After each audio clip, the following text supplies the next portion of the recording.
What is up? How's it going, everyone? How's it going?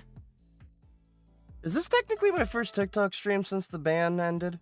I think so, because yesterday I missed it, and I was not feeling well yesterday. I was really out of it. My doctor has been working with me on some medication changes, and we changed one med, and I ended up being up for like 35 hours. Yeah, I had severe insomnia. Took a shit ton of CBD, and then, what was it? I have this, like, supplement I had in my nightstand, at least, that had, like, it's got, like, valerian root, melatonin, magnesium. It's got, like, every natural sleep aid you can think of, just in, like, 2 pills. Just slam that in. So I did that, and I finally at least managed to get 2 decent nights of sleep. So, yeah. Yeah, I tried streaming on Sunday, but Sunday, TikTok was still in recovery mode, and, that's why. Just gonna put that out there. Y'all should be following my Twitch and YouTube anyway, too. Just saying that. You know, the reality is, we don't know, if TikTok is going to survive. Right now, we're in limbo. I think, what was it? Trump could have given up to a 90-day, but he only gave 75, which is kind of weird. Why only 75? Yeah, so we need to keep on our toes, and I really think that everyone out there that's on TikTok needs to still treat TikTok like it is going to be banned. But on top of that, have y'all noticed that the algorithm is really shitty since I got back? And I'm not talking in the conspiratorial ways. I'm talking about all it's feeding me is political shit. And I don't know if you knew this, but TikTok did have an update where you could change the weights in your feed and everything like that. And I've played with it as much as possible, and no matter what, I'll reset my feed multiple times, and then it'll still be like, hey, we're gonna be talking about the Orange Man. And I'm like, I don't want to hear any more shit about this asshole. Send me the dogs. Send me the funny jokes. Send me the people slipping on the ice. You know, give me the TikTok I remember that I used to have this perfectly curated algorithm that literally gave me dog videos. Like, I'm not joking. Like 50, 60, 70% of my videos were like cute videos of dogs and babies doing fun things. Or, you know, I finally had one of my few videos come in that I actually, like, that's my old TikTok, was a dog sliding down a slide and then kept running up the stairs and then wanting to go down the slide. It was just hilarious to me. I like that kind of stuff. Yeah, I mass download stuff from TikTok. What do you mean you mass download? Curious what you mean by that. Try clearing your cache. That's a good idea. I should try that later when I get my other phone. Because the thing I do also, as I've talked about many, many times, like your YouTube video. Oh yeah, the new one about the TikTok ban and everything. Yeah, I made about a 30-minute video for y'all that aren't aware. Like, literally, just put that up like an hour ago or so, talking about the TikTok ban, breaking into the Meta conspiracy, and talking about how all the evidence is really pointing to Meta can't acquire TikTok. They would rather ban TikTok than acquire TikTok. So yeah, definitely watch that YouTube video. No, Meta didn't take over. There's so much evidence pointing to the contrary. I've looked at every single which way. The honest truth is, right now, we don't know who's acquired it. And here's the thing, Meta is a public company. This is why y'all need to really stop with the Meta thing. Meta can't acquire anything without publicly disclosing it. That's just how it is. What if the owner of TikTok just gives the company to his wife? That won't matter. Because the issue isn't that it's TikTok, it's that it's ByteDance. ByteDance is the parent company above them. TikTok is technically a U.S. entity, but they're owned by ByteDance. And ByteDance is owned in part by Chinese, as well as has American investors. There's like Sequoia Capital, GE, and a few others in there when I was looking into it. And the issue is they don't want that TikTok is controlled by a Chinese entity. That's their issue, as dumb as it is to me. So what deal do you think Trump gave them? All he gave them was the promise that he wouldn't prosecute them, for violating the ban. Because you have to understand, The ban is still in effect. All that we've had is an extension to not allow penalties upon the partners of TikTok in the United States. Here's what everyone needs to understand, and I go into this in the video. It wasn't TikTok that shut down the servers. You have to remember, what did TikTok do 2 years ago? Well, 3 years. 2, 3. They had the whole Project Texas thing. They brought all the information offshore into U.S. data centers. Who are the data centers? Why, they are Oracle. And here's the funny thing, when everyone's like, well, my address looks like it's coming from Meta servers too. Do you know who is also a client of Oracle as of last month? Meta. So Meta, they're all going to Oracle servers. Yeah, before I'd know where the ICE raids are happening, and I barely get updates on where the raids are happening real time. Yeah, Marvel Snap wasn't even aware that they were going to be shut down, so the fact that ByteDance didn't tell them is weird.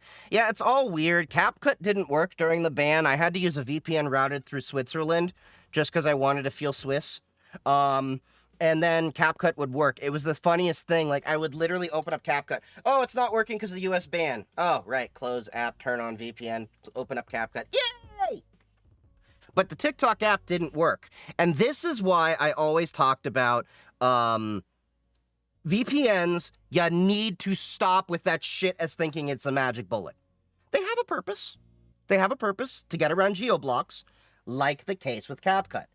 But if you're dealing with infrastructural issues like TikTok, VPNs don't work. I told everyone, stop telling everyone about that VPN shit. It's not going to matter for this. I'm like, you are talking about a whole legal issue. Yeah, TikTok app worked if you created a different country and changing your region. Yeah, because when you change your region, it changes the servers it's going to be hitting. My understanding is the American data is pinned to American servers, and the American servers have the American data. So, no American servers, no American data, no American users. What about tunneling through SSH? It's the same shit. Tunneling, let me make this very clear. Tunneling doesn't do shit when your machine is off. TikTok servers were off. Tunneling won't do shit. This has been your PSA. I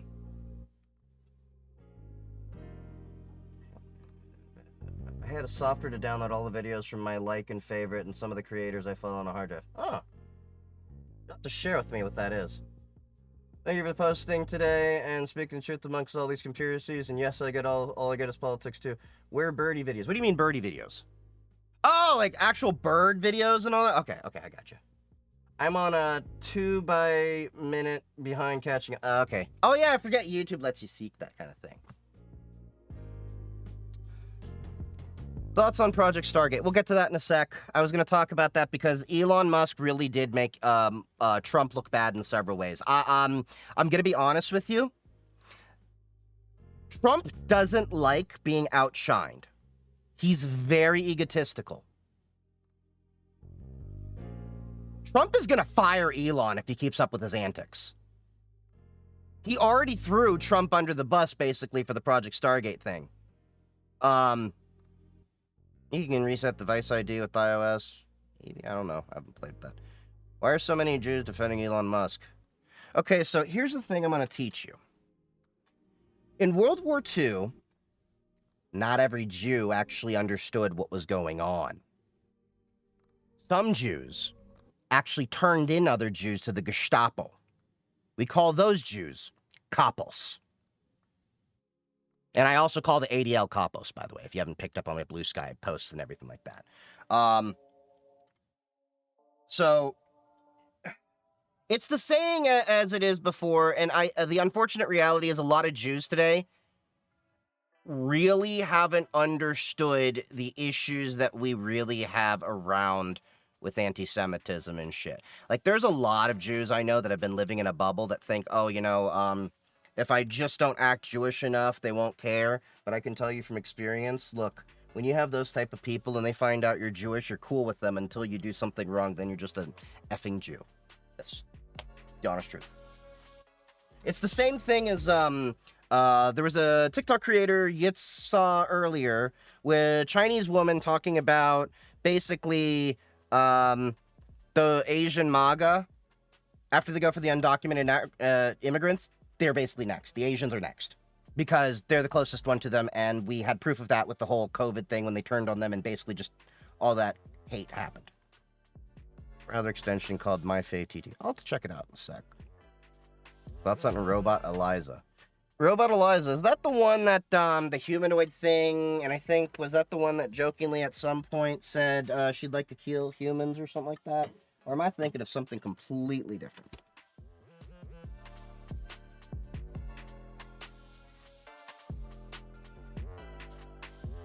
Forgot to pour my wine before I started the stream. Yeah, I don't think Elon makes Trump look bad. I think Elon is smart but silly too. No, Elon makes Trump look bad. Let me put it this way. Trump is trying to do whatever he can and look as squeaky clean basically in everything. He had a whole day where now he basically has to explain the whole damn salute that happened twice. That's going to hold over his administration the entire time. That's not going to be forgotten. Now, on top of that, you have the whole Project Stargate thing, which technically started under Biden.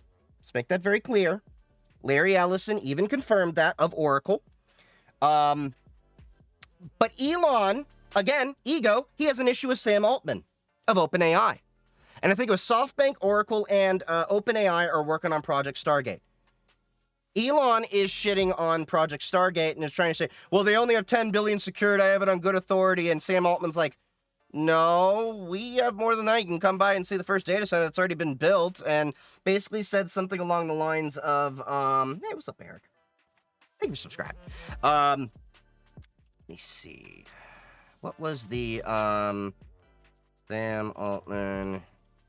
I saw the tweet he had in an article earlier because it actually was a really great point. Let me see if I can pull it up in the AP. Do they have the tweet itself? No, hold on. I'm trying to find the tweet. Mouse undercuts jobs. Blah, blah. Why don't y'all are just not... Oh, that's right, because nobody wants to really add Twitter. Because of the whole API and stupid things they did. Irony. Okay, here we are.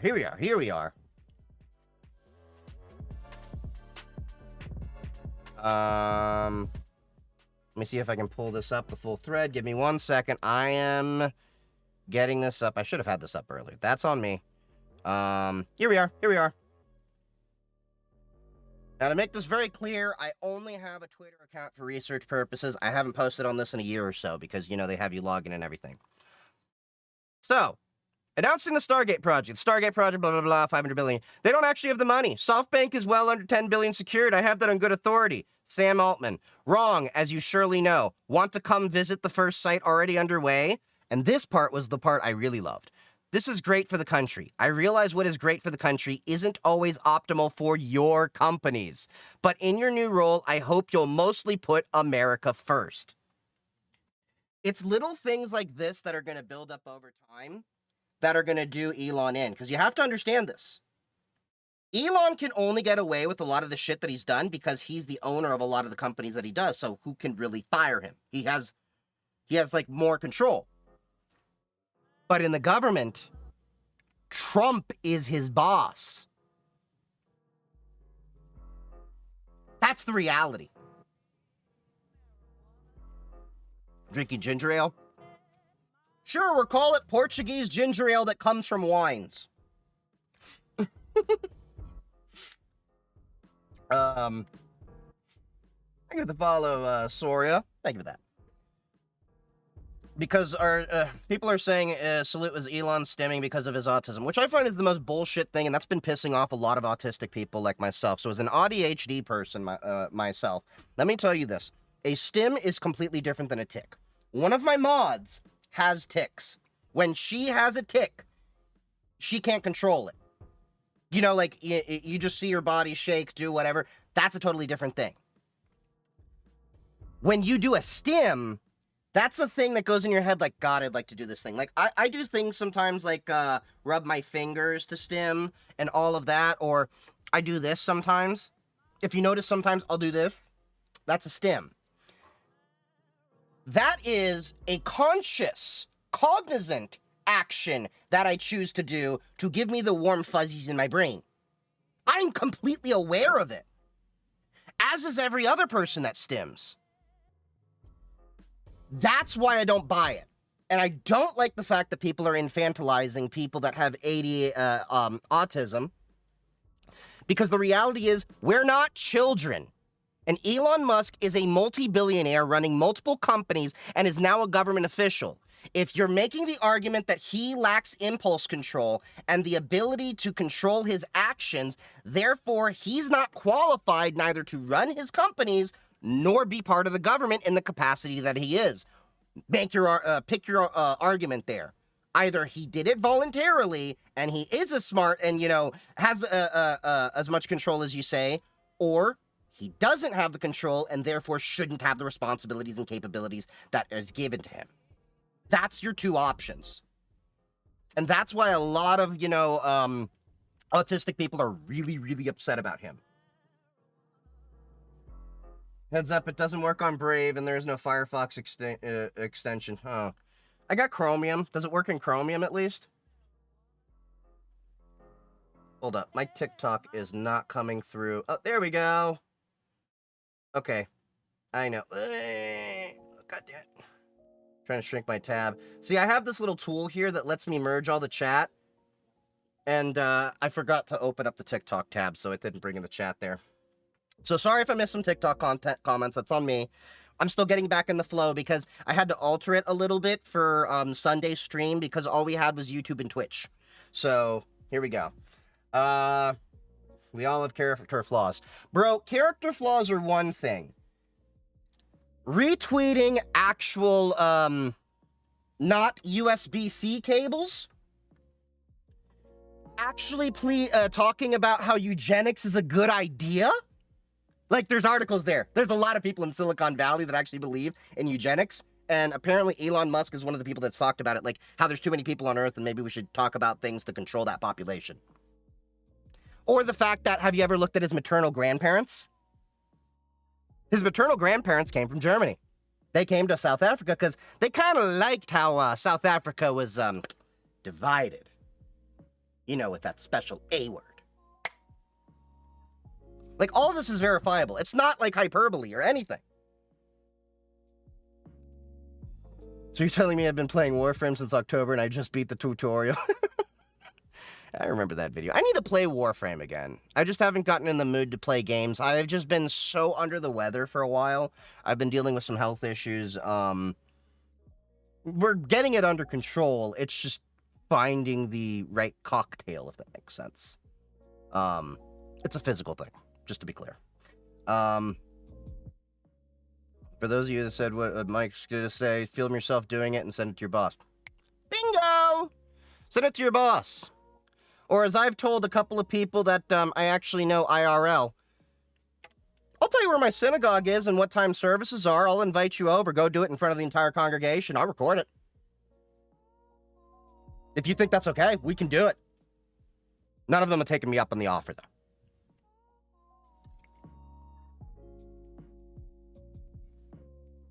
You see, Trump is going to use C-130s to deport people.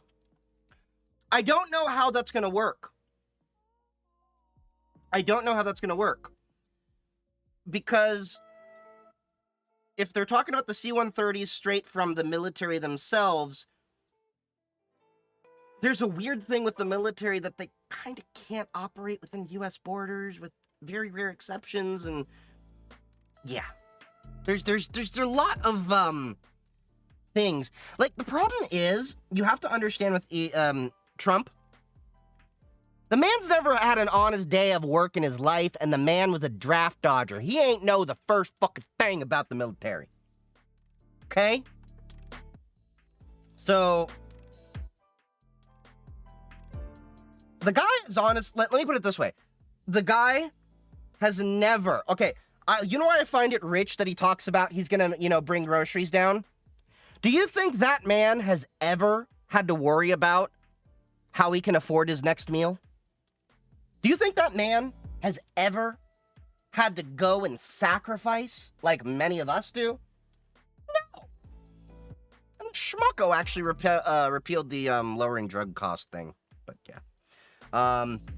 Oh yeah, and did you see the TikTok that I had posted where he actually this is a cybersecurity related thing. He basically kicked everyone out of the DHS, undid the executive order that Biden had for the Cyber Safety Review Board, which was actually looking into the Salt Typhoon incident because Biden's order was to look into any major cyber incident in America. That made no sense to me whatsoever. Just as much as, like, him purposely going and repealing the 1965 Equal Opportunity Act. It's funny, Stab, you mentioned the same time I was talking about it. The good news, at least on the 1965 Equal Opportunity Act executive order from LBJ, that's already been codified into U.S. law, apparently. So it's not really going to do anything. But it's one of those things of, why the hell even bother? Wasn't old Rudy a cybersecurity advisor the first time? No, he had Chris Krebs. Chris Krebs, I think, was the one that he fired towards the end because he ran CISA, and he was the one that told everyone the election was fair, there was no fraud issues or anything, so Trump fired him like a month before he left office. Trump just raised medicine prices for millions. Oh, just wait until he goes after the Affordable Care Act. That's gonna be fun.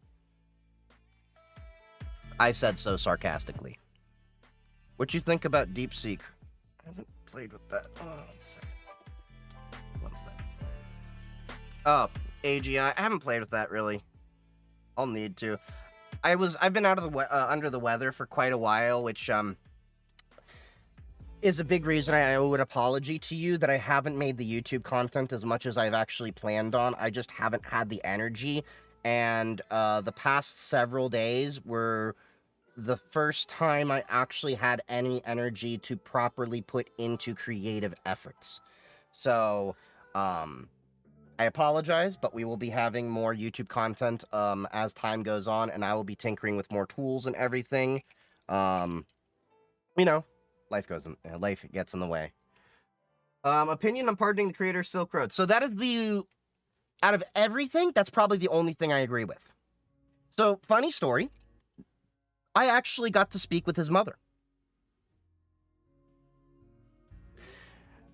Ross Ulbricht, it was a situation of it was really heavy-handed by the DHS. So he ran he ran Silk Road. The reality is, it was just an online market, and in all honesty, I believe in ending the war on drugs, so if we ended the war on drugs, we would have no need for Silk Roads, so that's my logic there. And the reality is, it's just an online market. I mean, people are doing far worse out there than, what was I gonna say? Pretty much all the items on these illicit markets on the darknet, they only let me see. There's not really much going on that can infringe upon another's rights. Look, if you choose to do whatever you want to your body, I don't care whatever you do. You're an adult. You can consent to whatever the hell you want. I don't care. That's my perspective. Because you put it in a hard drive and they put you an HTML file on your hard drive. Interesting. But yeah. And then I'm still on Xiao Huangshu. I've been liking that app more. The honest truth is, with the TikTok algorithm being weird, I actually have been on that app more. And if things go well, I'd like to see about being in Shenzhen next year, possibly, for a visit. There's, Hukong Bay, there's this giant tower. I want to show you what I'm talking about.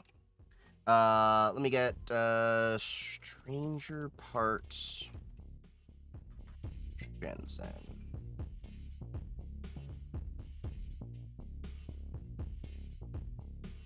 You tried going live on Red Note? I have not. So I was looking into doing it through my computer. I can do it through my phone.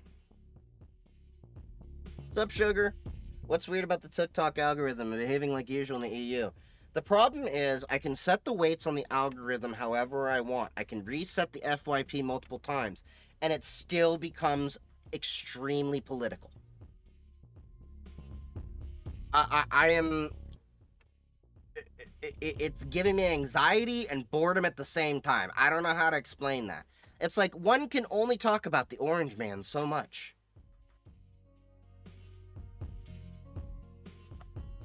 Your FYP has always been political. Well, here's the thing. So you understand my perspective. I studied political science a little bit when I was in college. I actually took every single political science class they had available as an elective. But anyway, so I know about political science a little bit too much. And that's why I get tired, because the majority of political posts on TikTok are from people that don't know basic shit. Aren't you Canadian? I will take that as a compliment. No, I am unfortunately American.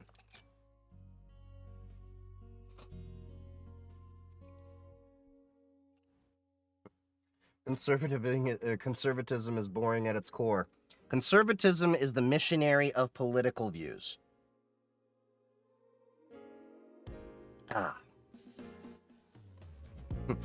As a fellow former poli-sci majors, most poli-sci majors are weirdos, but well-informed weirds. Yep.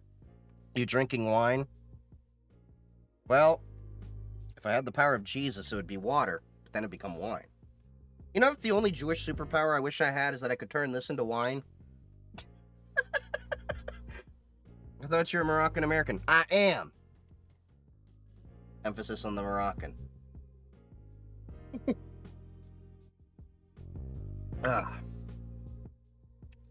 Now, here's the thing that, while I find this, Hokong Bay thing. Ah, shit, where was the, let me see if I can find his video. I think it was, like, years ago, though. It's interesting, he doesn't really post that much. Okay. Hold on. Can I find the video that I was talking about?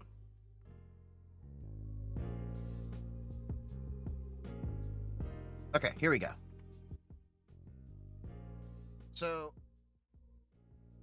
this is what I'm talking about that I want to go to in China when it comes up.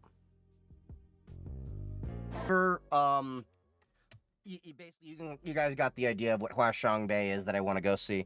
But, have you guys, wait, Wi-Fi jammers are illegal because I owned one before? Okay, let me put it this way. Owning a Wi-Fi jammer, legal. Using a Wi-Fi jammer on equipment that you are not authorized to use it on and accidentally mess with your neighbors or anything like that, unless you're in an isolated area that can wall off for research purposes, that is the only way it's legal. In the same way that I have a bunch of lockpicks in my drawer. Lockpicks? Totally legal to own. Lockpicks to break open doors that I don't have permission to do on, that's illegal. You have to understand, interfering with wireless communications is a huge federal offense. Be very careful with it. Like, even if you're like, I want to learn how to do this, make a Faraday cage before you do it. Because Wi-Fi jamming, how it works, is by overwhelming the signals. So do it in a Faraday cage, don't affect anyone else, or like a couple of my cybersecurity buddies that I've actually known, they actually live in mountains with like barely any neighbors around for miles. And they do high power ham shit and all that. It's like really cool what they do. Same with phone jammers. Oh my God, phone jammers. So a Wi-Fi jammer, I mean, you can probably get away with that for a little while, but when you get caught, you're fucked. A cell phone jammer, it ain't going to take much time to figure that out, because all the cell companies have equipment to figure out when calls are, when there's issues going on and all that, and then they can actually send that information out. Like, I would not be surprised if it's like FBI at your door in like 30 to 60 minutes. And you understand why stingrays and, like, stingrays are illegal. Well, stingrays, they're capturing all your data, but the reason why they're illegal is because it becomes the cell tower. And then imagine you're in like the Las Vegas Convention Center. You have like 30,000 people all going to one device. 911 calls fail and everything. Yeah. What do you think of OSINT and OPSEC? They are things. Was there anything specific that you wanted to ask related to them? Because, I mean, they're part of cybersecurity. Chris Farley's cousin at Ford. Oh, speaking of a Chris Farley cousin, not really. Did you hear the Canada, in response to the tariffs, is looking to stop importing American booze, and they are one of the largest American one of the largest buyers of alcohol in the world. It's the Canadian, what is it, LBC, or what is it? Canadian liquor tariff.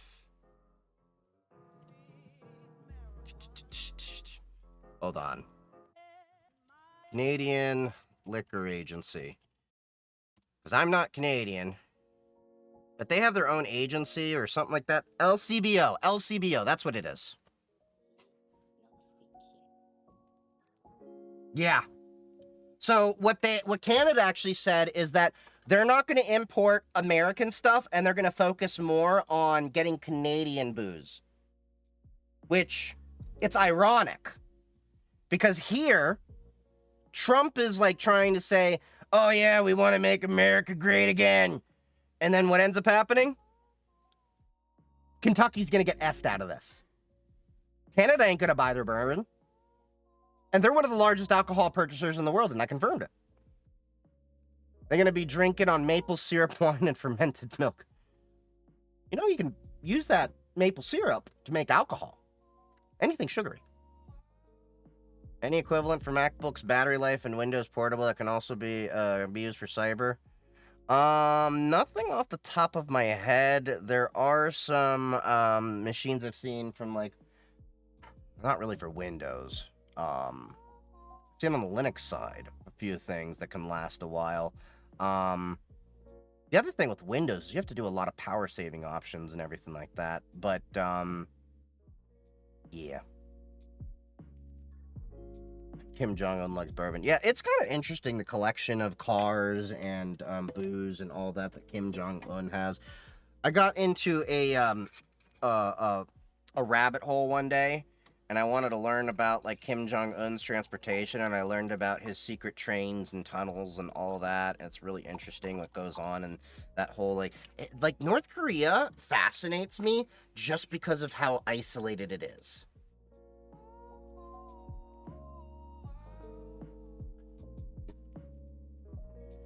How did Venezuelan gangs get Wi-Fi jammers?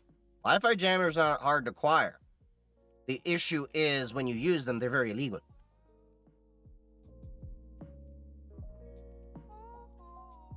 It pays to be an extreme isolationist dictatorship. So speaking of which,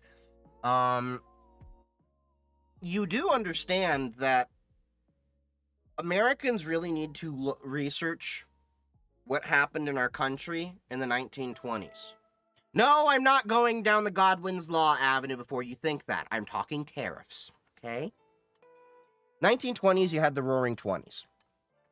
Then they started enacting some really isolationist policies, which actually started declining the American economy. There were several tariff acts that were passed in the 1920s and early 30s, if I recall. The most prominent one that comes to mind is the Smoot-Hawley Tariff Act.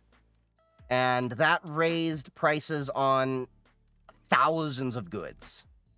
And that's around the time you saw the Great Depression and Hooverville's starting to form and all of this.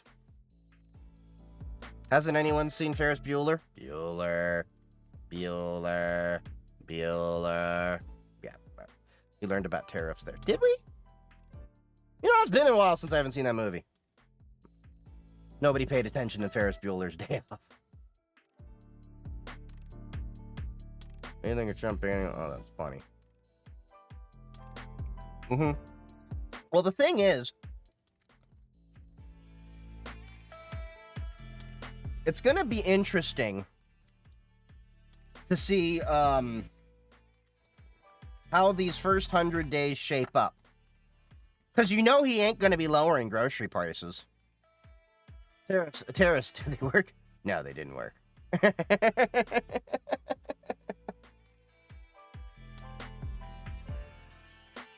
Buy seeds. Yeah, I got plenty of seeds. I got my little herb garden, but the issue is I gotta grow some proper vegetables and everything, and I won't have that shit in time for when the prices on a lot of these goods start going up.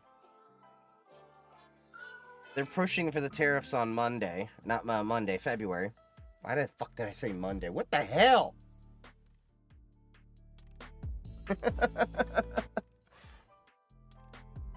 Canadian whiskey is a thing. Oh, I know. So, funny story. My great-grandfather was a bootlegger and a rum runner up in upstate New York. Used to smuggle that booze. How did you get into and learn cybersecurity? So I just walked in one day and I said, hey, I want to do cybersecurity. No, I'm kidding. I was just tinkering and working on different stuff. So I started as a little kid because my dad, he was a geek too. He actually worked on the Hubble Space Telescope shutters in the United States Air Force. Did that in Fortran to get that working, which is why, until we stopped speaking, I used to rag on him and say, you're the reason the Hubble Space Telescope broke. It wasn't, but it was fun to tease him. So I actually grew up with Windows 95 and 98 in my bedroom in my own computer when everyone was like, if they had one computer in the 90s, we had two. And then I had laptops in middle school and just kind of went from there. He had a computer consulting company, so I started tinkering with different things. And then did the whole don't want to be like my dad kind of thing when I was thinking about careers and all that. Tried to become an electrician, realized, hey, I neither like heights and I like air conditioning. So then I switched careers back into IT, worked my way through, at first it was Staples for a little while doing Easy Tech. Then I actually got an MSP job, did that for a few years, got a bunch of the basics, you know, on the professional side of things. And then I've been doing Linux since I was like 12, 13, somewhere around there. I technically first touched it when I was like 9 or 10, but I started regularly using it when I was like 13, 14. But, yeah, so I started doing that, and then cybersecurity just became part of the MSP side of things, and I like the firewalls and the secure aspects of it, and, officially I've been just as a full-time cybersecurity engineer for 2 years. But I've been doing cybersecurity for over a decade.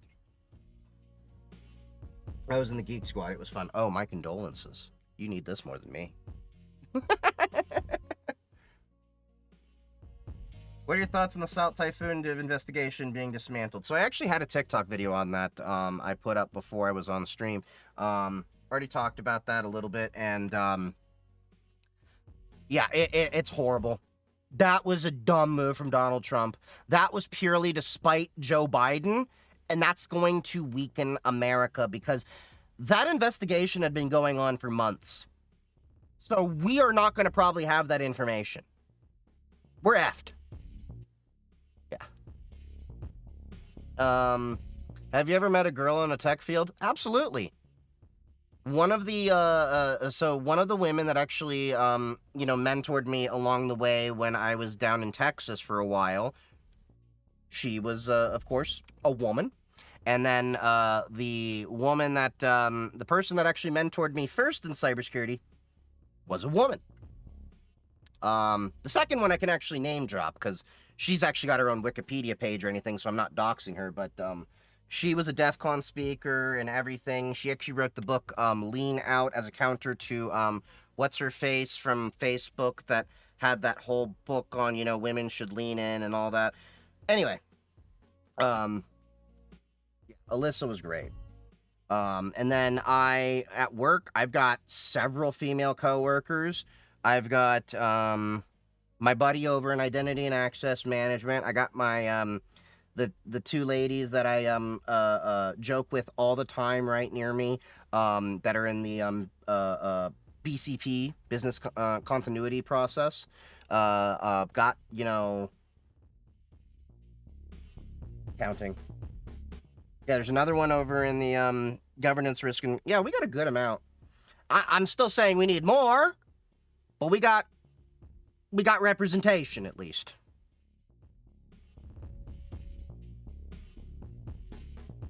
And of course, we got Stabby the Abby in chat. But yeah, there's plenty of women in tech. Tech is for everyone. Tech don't matter your race, religion, genitalia preference, internally, externally.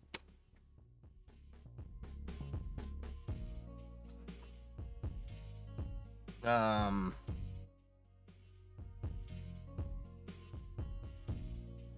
what are you sending me, Vampire? 1 second.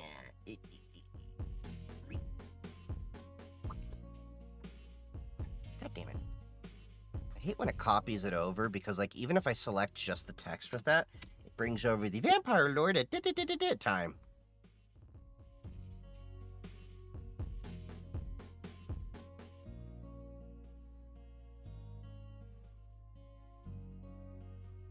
Oh yeah, the 2038 problem. It's gonna get fixed. It's not a big deal. That is the has to do with the epoch, because we already went through that with Windows with what was it, the 32-bit clock, I think it was.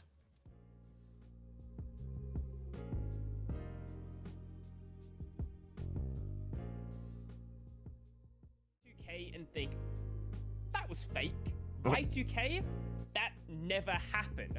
People were just freaking out about something that was not real. There was a lot of fear. So, funny story, my dad actually worked on the Y2K stuff, and he told me a whole bunch of things. Like, a lot of his work actually involved changing 2-digit dates to 4-digit dates, and there was a bunch of work. They were doing stuff back when he was in the Air Force, and then when he went into the private sector, he had some more Y2K remediations. There's a whole issue with it. Now, the honest truth is, the reason why they probably haven't gotten around to fixing it, 13 years is a good amount of time. Now, as bad as the Y2K problem was, which the Y2K problem I think is worse than that, that's just a few patches. So it'll eventually get fixed. But yeah, I know what you're talking about. It's one of those. AI is going to be utilized to fix it. What distro do you use? I use Pop! OS Linux.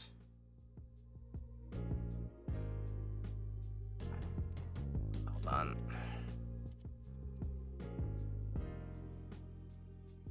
Oh. I had to look up what DNI was. Director of National Intelligence, Tulsi Gabbard.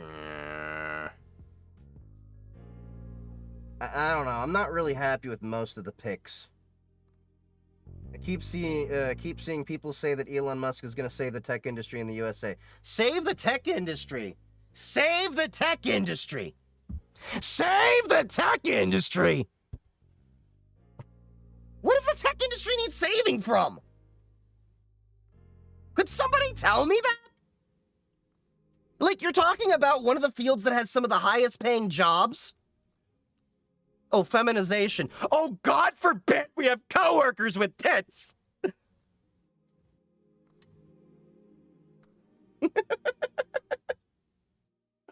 Yeah, tech needs saving from Elon. Exactly. Do you have any advice for women aspiring to join the field? I'm still in high school, but want to be as prepared as possible. Okay. Yes. And I'm sure there are plenty of ladies in tech, and actually, if you join my Discord server, there's a few ladies, I believe, that are, hanging around in my Discord server, too, that would be more than, happy to help you out with anything specific from, being a woman in the field, because, look, I want to let more women into the field and, encourage y'all, but let me be honest, my genitalia is external, so I can't even begin to completely understand everything there.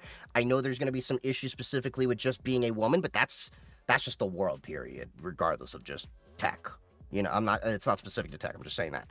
But with that being said, tech is a very rewarding field. I enjoy it.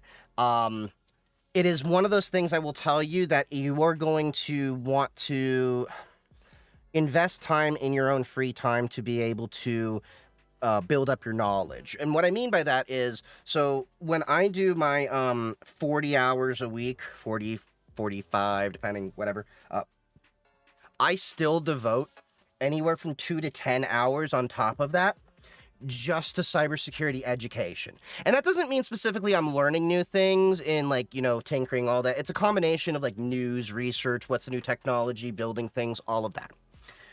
Always be in the constant, hunt for knowledge. The beast of tech will change. Be willing to unlearn what you have learned every few years, because it will radically change. Not only that, home labbing. I cannot advocate for home labbing enough.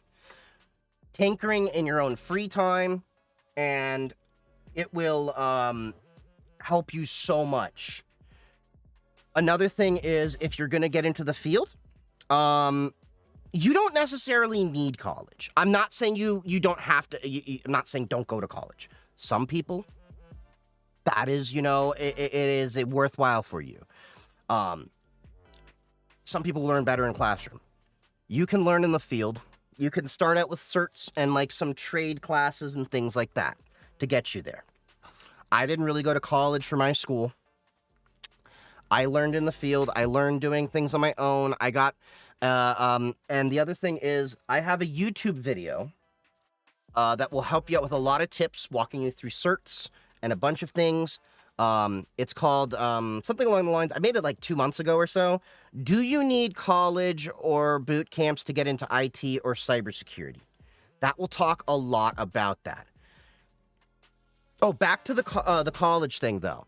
I do know that there's a lot of community colleges that are starting to have cybersecurity and IT courses. They're a lot better than the ones I grew up with. Look into them. They will help you. A lot of it is just putting your nose to the grindstone and working with it. One other piece of advice I will give you, imposter syndrome. You will have moments that you are going to doubt yourself. I have been in this field for over 10 years in cybersecurity. I've been doing tech, for my entire life. I still have moments every so often where I feel like I don't know shit. I feel like I'm not good enough to be in this field. Make sure to take time for yourself. Make sure to, also work to have that work-life balance and go relax. And learn sometimes when you're too frustrated to just take a breath and walk away and come back to it later. And of course, you have any questions, you got a whole community here for you, buddy. All right, let's see. AI probably can't fix the Y2K34 issues that I see at work. AI can't fix a lot of things. Oh, yeah, speaking of AI, did you see a bunch of the MAGA was freaking out about the whole AI thing? Because Larry Ellison of Oracle was talking about the Stargate AI thing, being able to develop vaccines. You're more than welcome, Melanie. Oh, your high school helped you get a Cisco networking cert? That's nice. So let me give you some advice since you got a cert, okay? It's great that you have the cert. You don't need to get a Cisco cert. It's great that you have it. Don't get me wrong. It will be helpful if you work with Cisco-specific gear. But if you start working with other vendors and everything, just remember, it will not completely translate, but the concepts will. So the way you work with doing the same thing is going to vary from vendor to vendor. But the concepts are the same. I've dealt with Sophos, WatchGuard, PF Sense, Palo Alto, Unify, probably forgetting a couple others. They all work off the same concepts. It's just a matter of configuration. And each vendor has their own certification level. So while you have your Cisco cert, great, mazel tov. I applaud you for that. Don't get me wrong. See what certs, see when you get a job, what stacks, hardware-wise and software-wise, the company you're going to work for has. Because what may end up happening is I'm seeing a lot of companies pull out Cisco. Like where I work, we're removing a lot of our Cisco Meraki's. Well, there's some Cisco Meraki's internally, but we're switching to more Aruba stuff. So find out what your employer in the future is going to be using. And more often than not, that employer will be willing to pay for your training to further your education. My employer paid for my CISSP classes and certification, the exam. So a lot of companies will be willing to do that for you, even if you get some entry-level jobs. If you get entry-level jobs and they do offer, programs to give you certifications and, money towards that, take advantage of that. Level up on their dime. Take advantage of every learning opportunity you can. And of course, as I said, you got a good community for you all. I do have a Discord as well. So, for anyone in the chat, you're all welcome to the Discord. We all chill out over there. By the way, we got movie night on this Saturday. So we're going to be watching The Great Dictator from Charlie Chaplin, 1940s.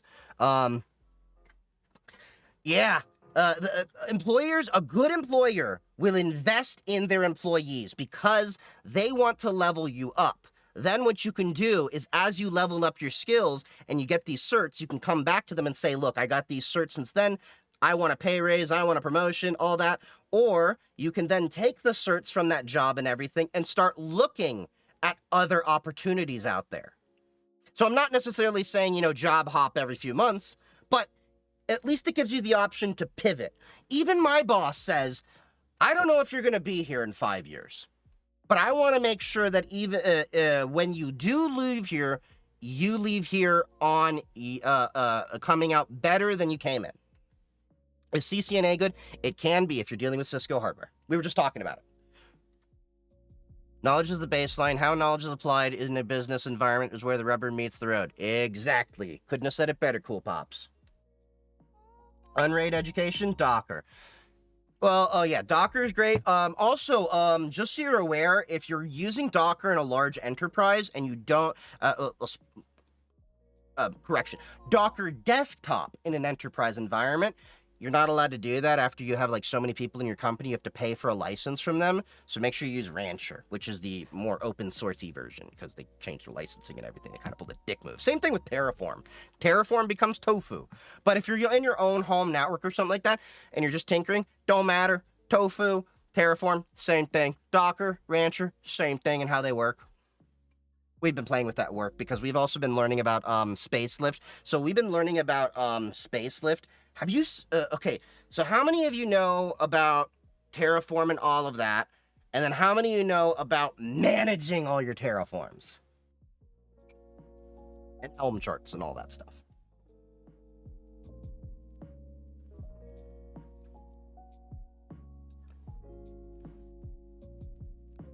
Tell me if you do. Wait, what?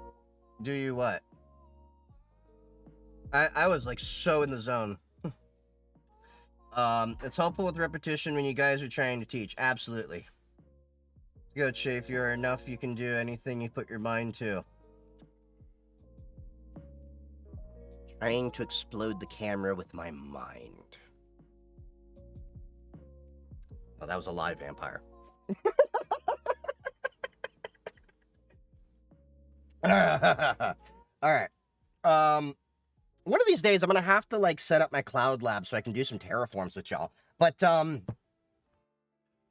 I'll be honest, I use ChatGPT to help me form a lot of my terraforms. I do break them out myself.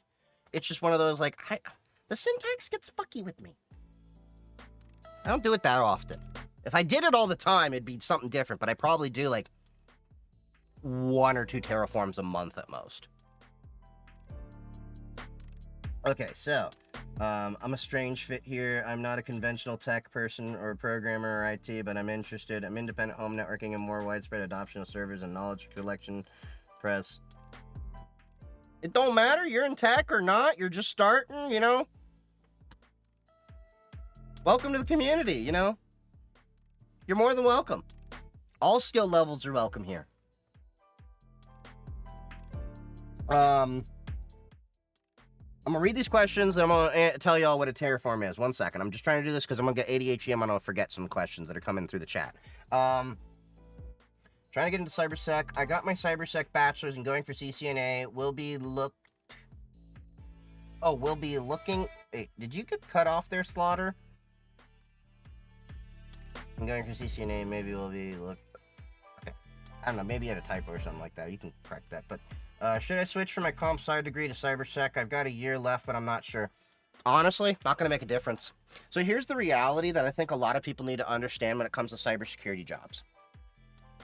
A lot of cybersecurity jobs, I'm not saying it's impossible, I'm saying it's improbable, want to see field experience before they actually hire you. And if they just hire you out the gate, it's usually in possibly GRC, unless you got somebody like bringing you in through like intern roles or something like that. Like where I work, we get interns that are in college or just got out of college or, you know, like something like that. No, they were in college. And then often they turn into full-time employees if they like prove their mettle. Yeah. I often upgrade my tech.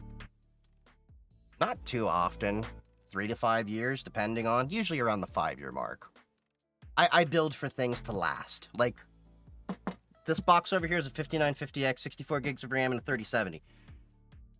That'll probably be good for, I got that 2 years ago. You can probably get another 2 years out of it, maybe. Maybe just get a GPU upgrade. I'll reuse the case, because I got Neon in here. But yeah, back to the, you know, comp sci, all that. You can do a lot, though. Here's the thing. With cybersecurity, there's not just security in the terms of, like, what I do. There's also application security, where you can actually deal with code and, you know, the security of that code itself. So computer science can help there if you're in the coding route of things. All in all, what I will say is what matters more is the field experience you get. So if you are in your degree right now, what I would do, instead of worrying about, like, should you switch degrees or not, I would worry about preparing yourself for when you're starting to look for the job. So the way you can do that, internships. The other thing I recommend a lot of people when you're starting to make your, you know, job hunt and everything, make yourself a blog, like a free WordPress, something like that, whatever. Buy yourself a basic domain if you want. It'll help for the other part that I'm going to give you in a second. Document your entire journey of what you're learning. Tinker, do home labbing stuff. Document it on your WordPress stuff. This makes sense in a second. If you want, buy a domain. Buy a domain, hook that to the blog as well, and then set up a nice little email with your Office 365 or Google Workspace if you are a heathen. But from there, you can also use Proton Mail if you really want. It doesn't really matter. But anyway, the reason around this is then you get to learn with these different platforms and everything. On top of that, now you can use this and that, and then if you get a GitHub and you're doing programming, you now have a GitHub with all these different commits and everything. Now on your resume, you can have a nice professional looking email, a blog that actually shows the things you've been doing, and you have a GitHub showing that you can actually do work on Git and stuff. So if you do some home labbing and all that, it becomes a little bit more impressive to an employer. How do I know this works? No degree, no certs when I started my job. The current position I'm in, I had about 90 different candidates for. And my boss picked me merely because I asked him straight out, I'm like, well, so on paper, was I less or more qualified than the people that you were looking at? And he's like, you technically were less, but your interview is what killed it. And the reason why I killed it was, okay, so imagine, if you will, he basically had me on a Teams call in this kind of a setup. Okay? I had Linux and stuff compiling over here at a bunch of Raspberry Pis, and I'm talking about all my tinkering and projects and curiosity, and I linked up all my social media and everything in my resume and everything, and he's like, yeah, this guy knows his stuff, he knows how to talk about it, and I need somebody to go around and talk about evangelizing cybersecurity and everything. So I beat people out with certs, degrees, all that, and I got the cert from the job I'm at now. And the only cert I have is CISSP. And that all happened just from that little hacky way of doing things. Now, I will also be upfront and say that AI is changing things for the interview process. So I've been hearing from a lot of people, they've been changing things up, in-person interviews. They're doing a lot of different things, all of that. So a lot of my advice, I will be honest and say it can be possibly a little bit out of date. So I am always looking at feedback to see if that is changing in job hiring practices out there. Yeah.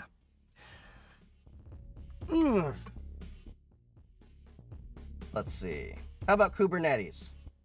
I haven't played with Kubernetes much. I've been meaning to, but I just haven't had a reason to. It's good shit, though. We use it at work. We use everything at work, basically. Terraform is worthless without a plan. Ha, ha, ha, ha, ha, ha. Ha, ha, ha. The joke there is Terraform plan, Terraform apply. So basically, let's get back to what a Terraform is. So a Terraform, imagine you need to architect all these different resources in a cloud environment. The cool thing about Terraform is it's basically cloud platform agnostic. AWS, Azure, every vendor pretty much has their own way to work with this. So a Terraform, you can put all your resources in there, configure it the way you want. So imagine you can have the entire thing built out and then say, hey, I want you to use this S3 bucket. Here's the key over in this key management service. I want you to have this EC2. We're going to have this ECS cluster. We're going to scale it based on this. So basically, it's a whole configuration to deploy the entire thing, and then instead of going through and modifying individual servers and assets manually, clicking a whole bunch of buttons, you change a few fields inside of a text file, and then you apply it, and then it changes the entire configuration of everything deployed. It is really cool. If you are in the field of programming, if you are wanting to work with cloud, Terraform is a must. Yep, YAML is life. Advice for a 14-year-old who is slow and bad at math and has ADHD trying to get into cybersecurity. Take your time. Take your time. Don't worry. Look, you're 14 right now. Take your time. Enjoy the tinkering life. Just tinker. Get some Raspberry Pis. Get some, cheap and expensive used computers. You can get them off Craigslist, sometimes university dumpsters. Hell, I've gotten secondhand machines off the side of the road if I saw it didn't rain that day, and then you just put it out and then just slap a new hard drive in. Boom. Tinker. Be curious. Ask questions about things, and I'll be honest with you. While it sounds a little bit shocking at first, don't be afraid to break shit. And what I mean by that is I don't mean smash your computer. What I mean is don't be afraid to break your config. Don't be afraid, because you're going to learn more from failure than you will from success. Trust me there. I've been where you're at now. Just take it easy. You're 14. You got time, buddy. You got time. And of course, you're always more than welcome. Join the Discord server. Of course, a lot of us, most of us are a little bit older, but we're more than welcome to, guide you on certain things. If you hey, how can I do this? How can I do that? We're not going to handhold you. I'm just going to tell you that, because that's the way you learn. We're going to give you springboards. We're going to say, you can do this. You can do that. Do it this way. We'll walk you through it. We may be guide rails, but you ultimately are the driver in your car.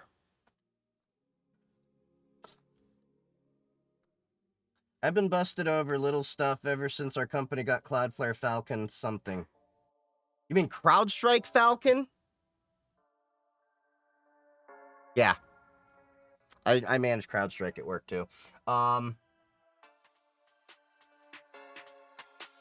I have a domain, but how do I go about hooking up email to it? So all you got to do is go to the email provider. So you pick your email provider. So my personal email provider is Proton, which by the way, I am affiliated with them.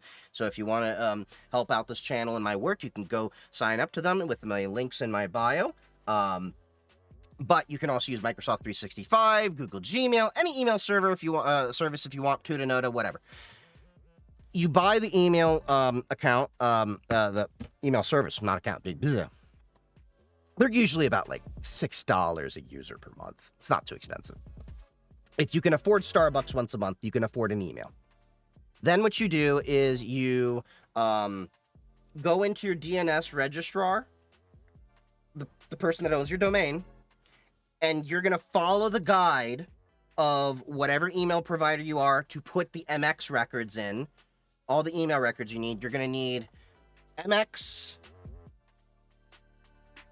You're going to need MX, SPF, DKIM, no wait, MX, SPF, and DMARC.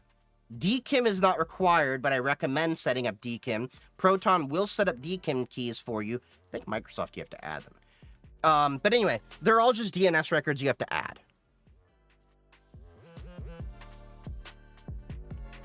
Any idea how to transition from software engineer to AppSec engineer?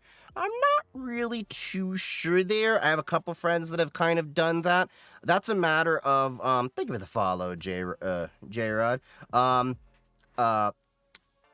But a lot of it comes down to learning secure coding practices. So the honest truth is switching from software engineer to AppSec isn't a matter of like, oh, learning how to recode and all that.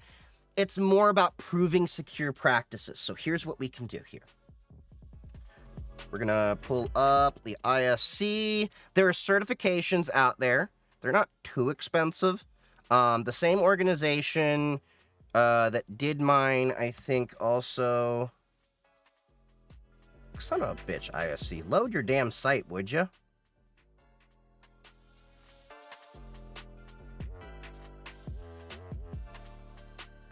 ISC. Okay. I fat fingered that. That's what I did. Okay, so this organization is ISC squared, ISC2. They are one of the most well-reputed ones for cybersecurity certs. So let's see. Do they have one? They've got a few. Hold on. That's not what I'm looking for. Yeah. Damn it. So they have entry-level certs. You can start with certified in cyber. It is a free exam, so that can at least start getting you there. It's more so showing that you understand secure processes. And then, there we go. Find your certification. So CISP is the big one. That's what I got. You can get CCSP, Certified Cloud Security Professional, but that'll require at least 5 years of experience in 3 different fields. I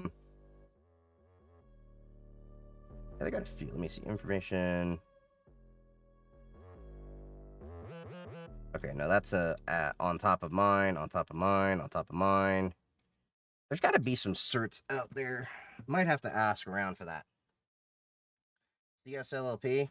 Possibly. But it's more about there. Yeah, that's the one. That's the one. Thank you. Thank you. I couldn't remember it. That's the one Yitz was also looking at, by the way. He's a software developer. This might help you out a little bit more. So, let me see. 4 years required work experience. There you go. There you go. That's the cert you're going to want to look at. Now, remember, certs don't get you jobs. They get you at most interviews. You get the job. So this can at least help you. Not saying you need it, but it will help. Because basically it'll prove that you understand the different domains. So secure software concepts, secure software lifecycle management, software requirements, secure software architecture and design, secure software implementation, secure software testing, secure software deployment operations maintenance, secure software supply chain. So there you go. Should help out.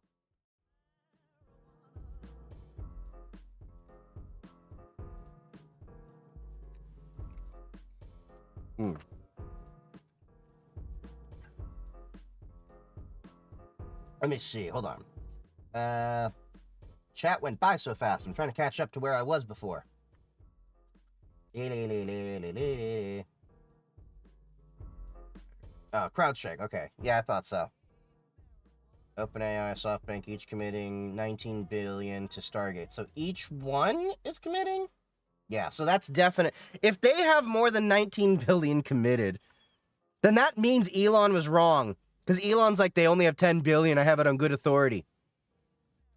And this, my friends, is why Elon was wrong about that Twitter is the media. You're not the freaking media. You're just social. Okay, but anyway.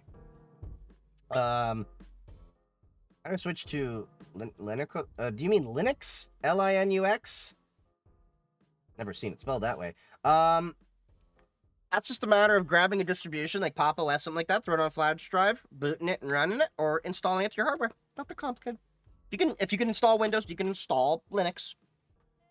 Now, as far as using the two, a little bit of a learning curve, but the honest truth is, I know this might confuse a few people. Believe it or not, Linux is an easier operating system to use than Windows, especially if you're the type that's like tinkering and trying to configure things. Because, let me put it this way. When you gotta, troubleshoot and tinker and customize your Windows box, how many tools you gotta use? You got the service manager, the registry editor, you've got the control panel, you've got all these different tools, right? That's group policy, everything. Like, there's a lot to go into Windows. Well, in Linux, yes, you have the GUI, but you can also edit everything. You can configure the entire system with the text editor. It's POSIX.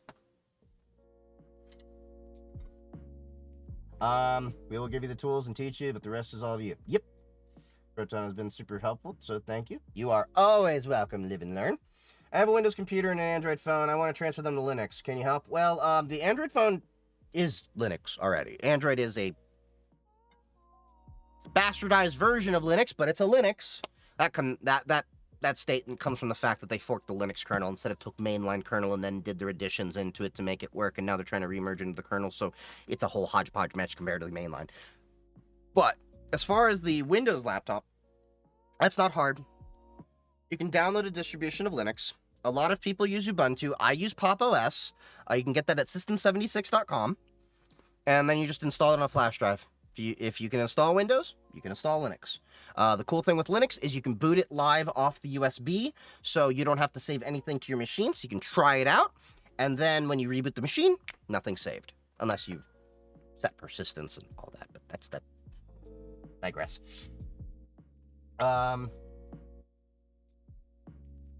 Any idea transit? Oh, yeah, I already did that. I prefer Molvad VPN because Proton VPN is able to be subpoenaed by law enforcement.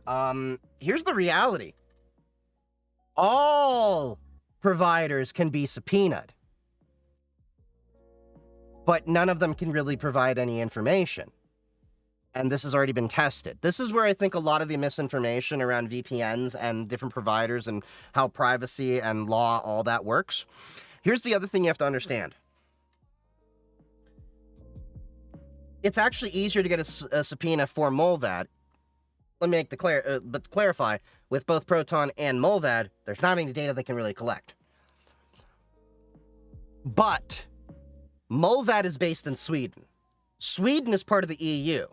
The US, if you're in the US, can easily get Sweden to, have to comply. Whereas Proton is Swiss. They don't need to comply with the EU in that way. They have to go to EU court, and the EU court, they have to go to the Swiss court, and the Swiss court then has to approve the subpoena. I think that's the big fallacy is people think that, oh, this company can't be subpoenaed. Any company can be subpoenaed. The question is there anything they can get out of that subpoena? That's the question you really need to ask. And in the case of Proton, they've proven time and time again there's not really much information they can give. And anyone that has been doxxed and de-anonymized and compromised on Proton, it was as the result of them voluntarily setting their recovery email, which is available to be seen because, again, it's a recovery email. But recovery emails are optional to set. Like, there have been, like, let me put it this way. And also, if you want to get subpoenaed by if you don't want to get subpoenaed by the government, I'm going to give you a big hint of advice. Don't do anything that'll get you subpoenaed. It's like a magic trick, I'm going to tell you.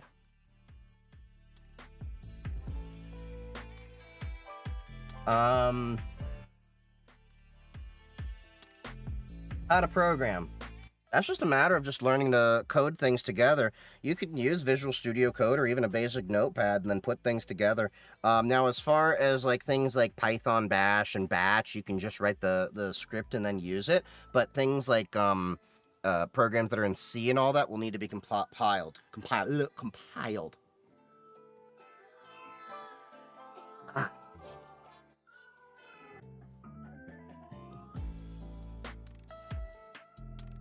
What programming language do you recommend? Well, for my stuff that I do, most of what I do is in Python and Bash. Those are the things I basically live in. Those are really pretty much the other things you might need in cybersecurity, unless you're actually in app dev or AppSec or stuff like that, where you're actually doing the thing, you know? Let me see. Lost my place. Recommend starting with HTML or Python. They're both easy to learn. Yeah, I'd say that. What brand home security cameras any of you folks recommend? Honestly, when it comes to a lot of cameras and stuff, usually I recommend people go to a local alarm system dealer by you. Because I have mine tied into, my alarm panel and stuff. So, like, when my alarm goes off, the cameras capture everything and then sends it off immediately, even over redundant connections and everything.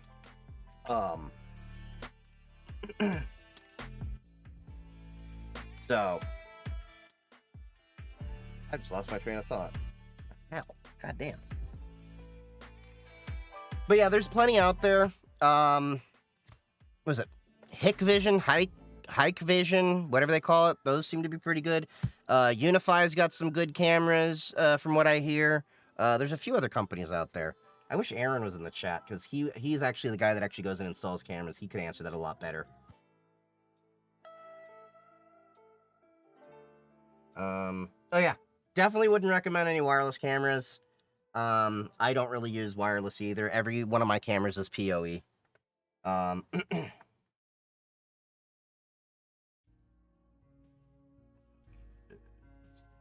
little bit of a little programming in C# with Visual Studio. That's nice. I don't really do anything like that, so I'm kind of lost on that kind of thing. If I were to ever do anything more, I'd probably look at Rust. That's just me. I'm probably because I'm a glutton. But, I use Ventoy so I can throw all the ISO on one flash drive. Ventoy's nice. I did have an issue with a couple of ISOs in the past. I couldn't remember which ones, but I had issues at a couple of times. But most of the times it works pretty fine. SteamOS on my Steam Deck is so easy and comfortable to use. Oh yeah, I can believe it. I mean, the Steam Deck is one of those devices I keep contemplating should I buy one, but then I can't justify it because I don't leave the house enough. Well, let me put this way. I do leave the house, but when I leave the house, I don't really have the opportunity to play games. And I don't really want to play games while I'm in my house when my computer's here. You see what I'm saying? And I've even tried to do the whole justification of, it's a Linux device, I can take it with me and work with it. But then it's the whole thing of, I'm still going to have to bring a keyboard and stuff like that, so I'm still going to need another laptop. So I'm still waiting for my little mini laptop to come in.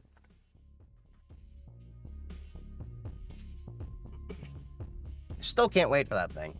Hopefully it'll be here this month, if not next. It's one I ordered off of Crowd Supply. It's a like a Kickstarter kind of thing.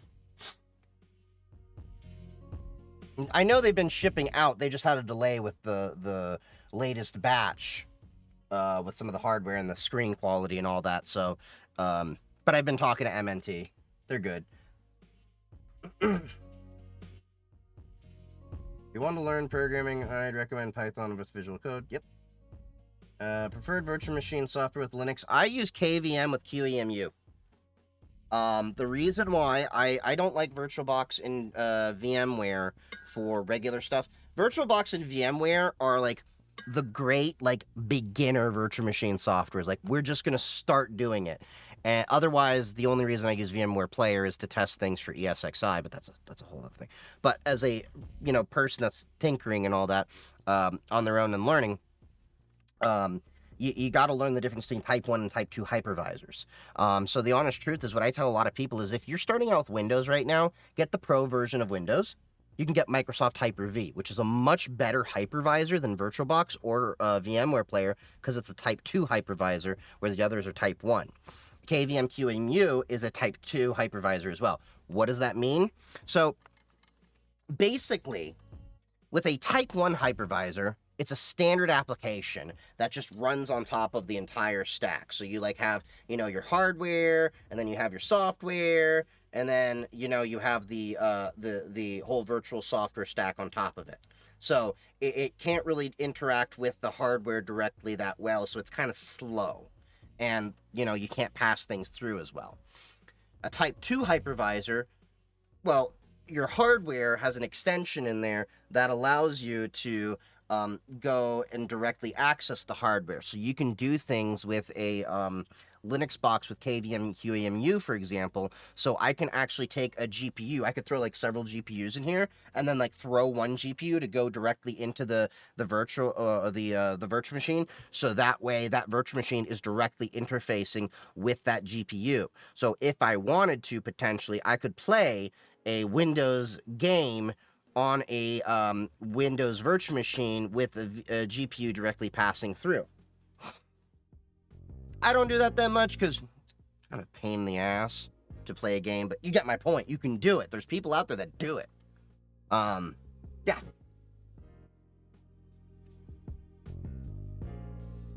Can anyone create their own Linux distribution? Absolutely. It's open source. So, not only can you create one, if you want to learn about Linux and how to, tinker with it and all that, there's an excellent project I can recommend all of you. But be forewarned! You'll probably need a few days on this. It's a good haul of a learning project. You will need a few days. It's called Linux from Scratch. And it's not a software per se. You know what it is?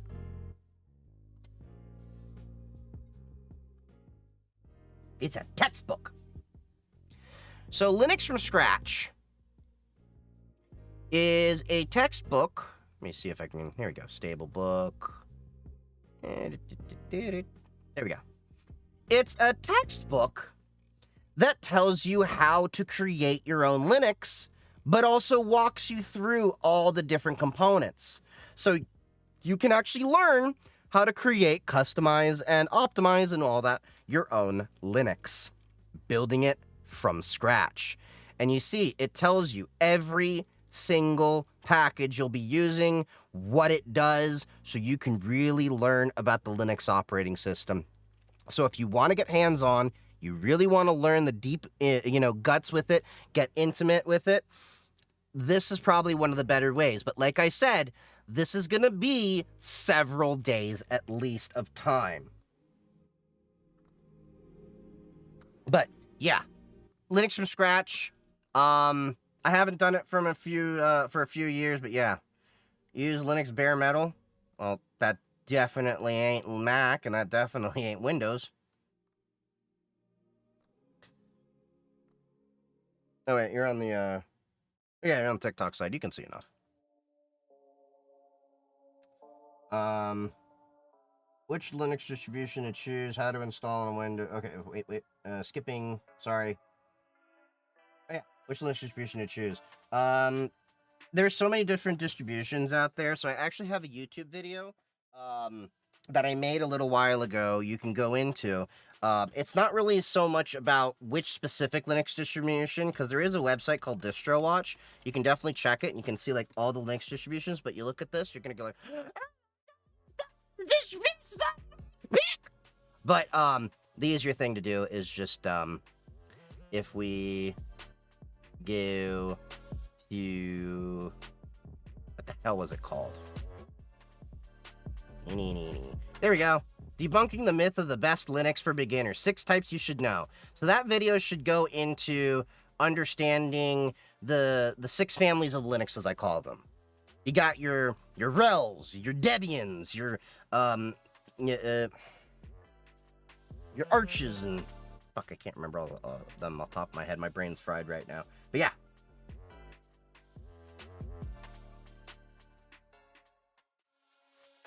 I am in a Security Plus class. Anything I should really pay attention to? Just the class right now. So when it comes to all these certifications, you don't need to focus on anything but what's in the textbook. Don't refer to what you know from the field that would be better. Go off the study materials, because everything in the test is contained in the study guide.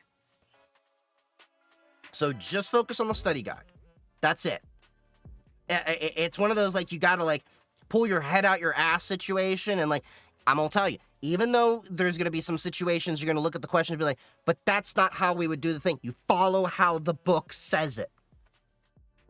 Trust me, my CISSP exam did the same thing to me. What's your predictions for Linux when Windows 10 ends this October? Well, you're already starting to see more people transition over to Linux and become more comfortable with it. Did my camera just move? What the hell? God damn. I did not tell you to track me. But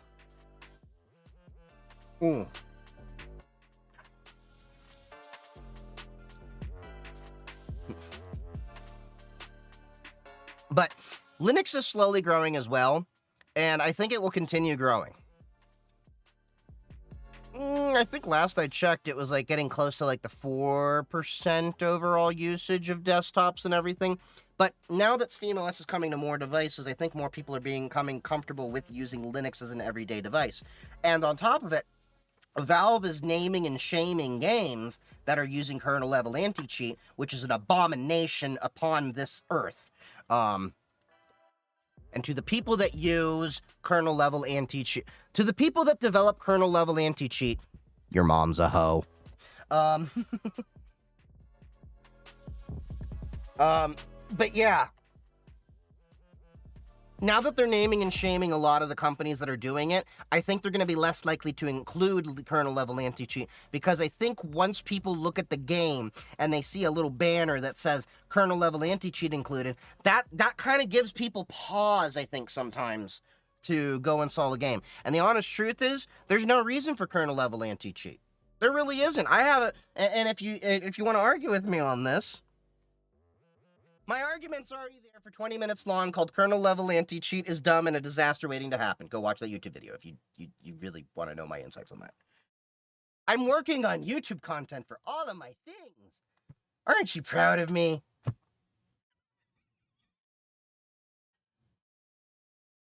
My camera fell asleep. Do you like alcohol? Yes. In moderation. I really only have a glass of wine or two when I'm here on stream. No joke. Like, I don't drink too much. I maybe at most have a glass with a meal once in a while. And, but I probably drink more when I'm on stream. Just because it's fun that way.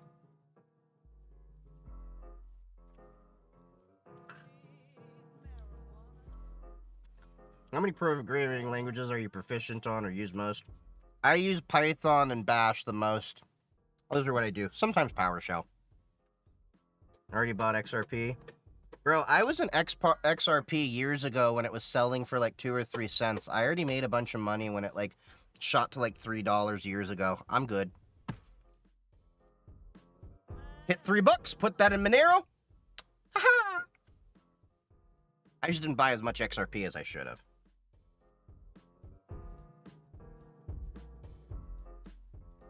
One of those things that you always look at like, damn, I should have bought more.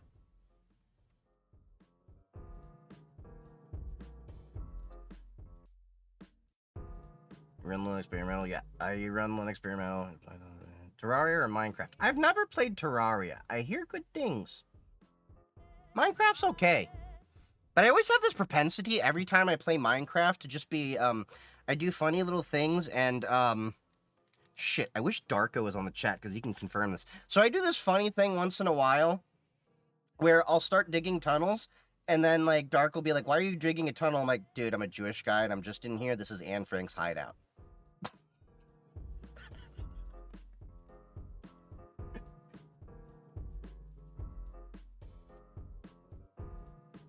Gonna learn Linux. I recommend a Lenovo laptop. Lenovo's nice. Well, Lenovo, Dell, and HP all work with Linux pretty well these days. You can also go directly with the Linux laptops, the System 76 Tuxedo computers, and HP has a HP Dev 1, I think it is.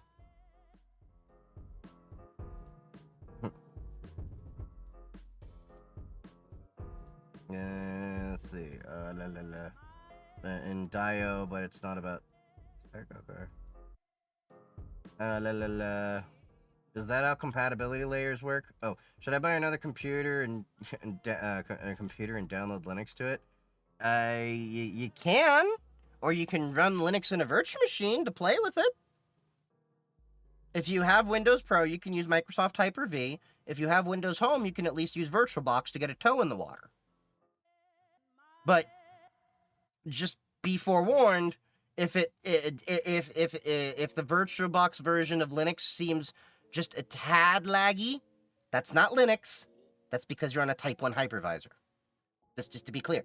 It should be fine, though, just to at least tinker and mess around with it and get a feel for how things work and all that. And the cool thing with the virtual machine is, you know, you can build it and destroy it, and, you know, turn it on and off and do whatever you want with it. So, you know, it's no harm, no foul. You know, that's an easy way to learn virtual machines. All up in that FS. I know it's not Windows, haha. Sure, if you're using virtualization. Okay.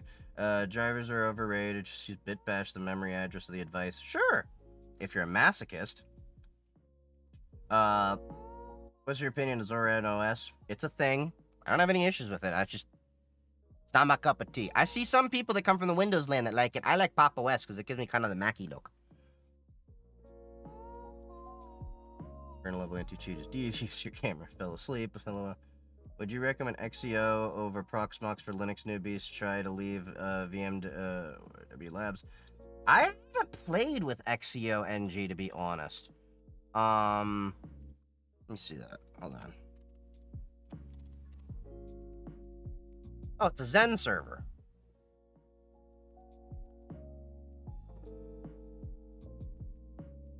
Zen's nice. I use Zen.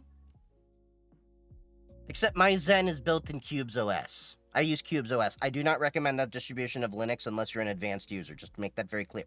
But that is my most favorite secure version of Linux. Because everything in Cubes OS is a virtual machine. Like, have y'all ever seen this? How is it? Cubes.org.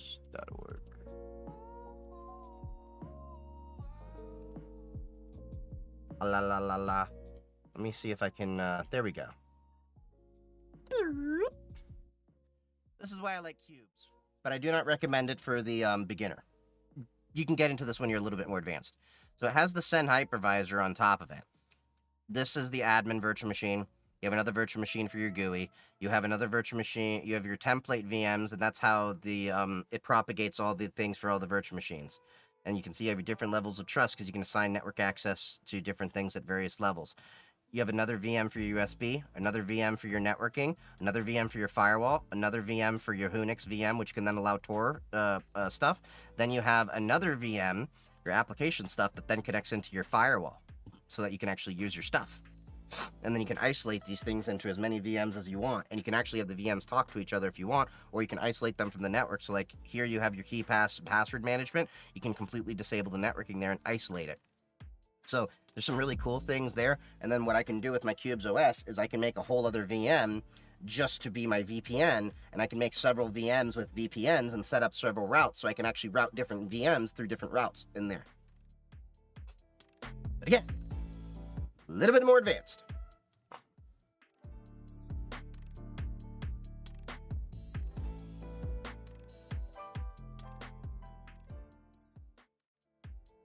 All right.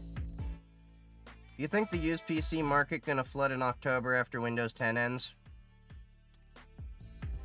Not necessarily. Didn't Windows 11 drop the TPM requirements, or am I completely mistaken? I heard some people talking about that.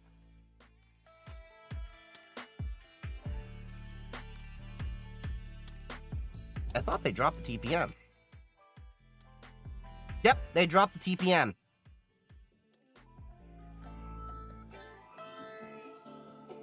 Hey, you just passed your CISA cert with the perfect score. Mazel tov. Can you review XCP NG? I can down the road when I get an extra box to actually connect it up and everything. I got to clean up my lab and workspace. I've been slowly cleaning up this whole place. And then I'm trying to put money into some new cameras and a new laptop I need to get for editing. That's my priority. And then once I get that, I'm hoping to be able to get more revenue for my content to be able to put into hardware so I can actually do stuff like that. But not saying no, I'm just saying not right now. Soon, TM. Alright, let's see what we got. I flip between Minecraft and Terraria. What's the difference between the two, Billy? Here of the Linux for sure. I don't know about that, but we're getting there. You're a data hoarder. How much data have you hoarded? I only have a few terabytes. I clean things out. I like to, as messy as I am IRL, I am very clean and organized in digital life. Pop OS Cosmic is awesome. Yeah, I've heard Pop OS Cosmic is awesome. I just haven't gotten around to, I played with it a little bit. I like it. I'm on Pop OS 2204. I'm just waiting for them to get completely stable. Because this is my machine I actually do my work stuff on, so it's not like I can, you know, mess with that too much. I use hardened BSD as my daily driver. Well, I kind of figured it's a BSD distro if it has BSD in there. Dan Bro's got a whole network on one machine. That's kind of the point. It's a whole isolated thing. Okay. Let's see. Yeah, dude, I'm sorry about the absolute shit show of a president of yours. Why do you think I'm drinking?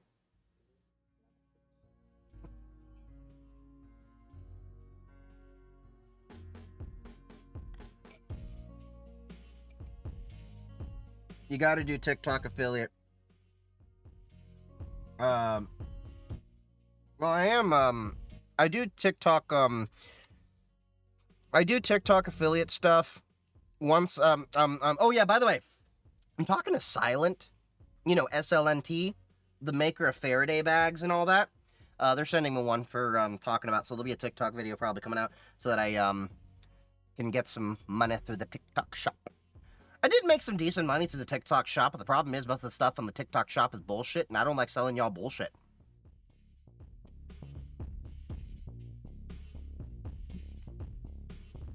It's pretty based that Mexico is a Jewish president. Yeah. And not only that, but with all respect, in the words of Wayne and Garth, she's a babe. She's magically babelicious. She's Abraham Lincoln. But no, seriously, she's pretty strong. I remember her calling out Trump for the tariffs and all that stuff, and yeah.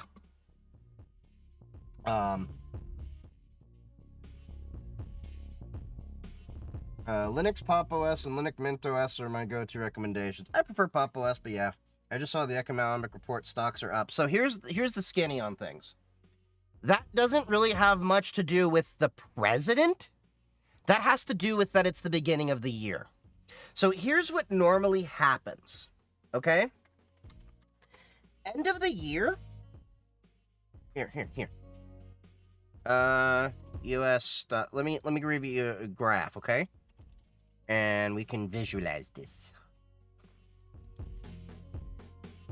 We'll just take the Dow Jones, good index over here. Okay?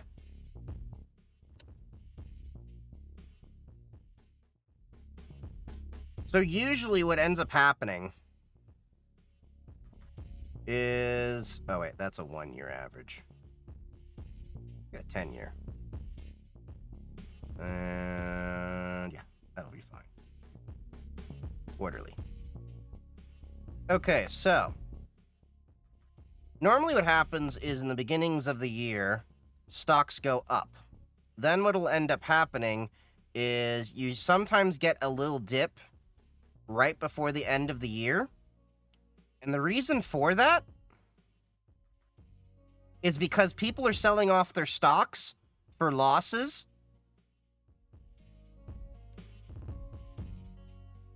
But usually that happens. And then also with presidencies, right around the time that, the elections happen, there's uncertainty, stocks go up after elections. This is just, it's not a golden rule, but it's usual.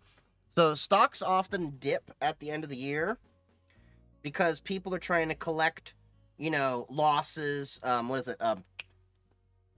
capital gains, loss harvesting, or whatever they call it, that term, so that they can reduce their tax bill overall for this year. So they do all that towards the end of the year, and then everyone towards the beginning of the year is starting to buy back in. That's overall the trend. Now with the presidency, that just is a trend overall with presidents getting in office and all of that stuff. And then, of course, it's based on the psychology of the market, and everyone's in a rally because they think that tech is going to be getting this big boom and everything like that. But we'll see how it goes a little bit further.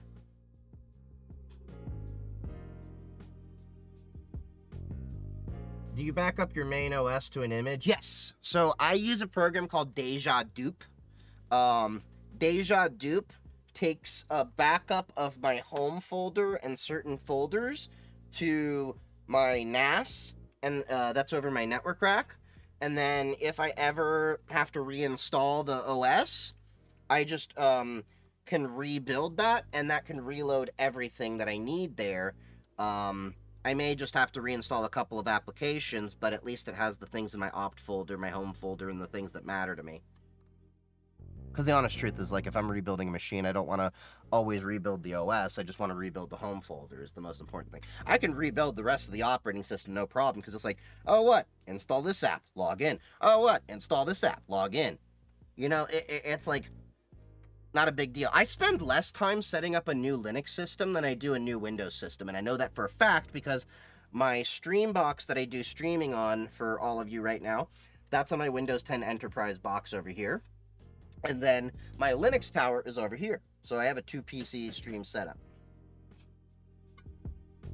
I didn't intend on a 2-PC stream setup. It just happened that way because I had a Windows desktop originally when I was doing a lot of CAD work for the 3D printing. And then it just kind of turned into, because it was here. And it got upgrades along the way. Every Christmas, as long as the store is doing good. Pretty much a well-rounded and educated individual, it seems. I'm smart. It's a standard practice, true, but his announcement of tariffs should do some damage. They should do some damage. Yes, they should. Emphasis should. The reality is, here's the problem. A lot of people are dumb morons when it comes to tariffs. Do you know how many dumbasses I've had to educate on how a tariff actually works?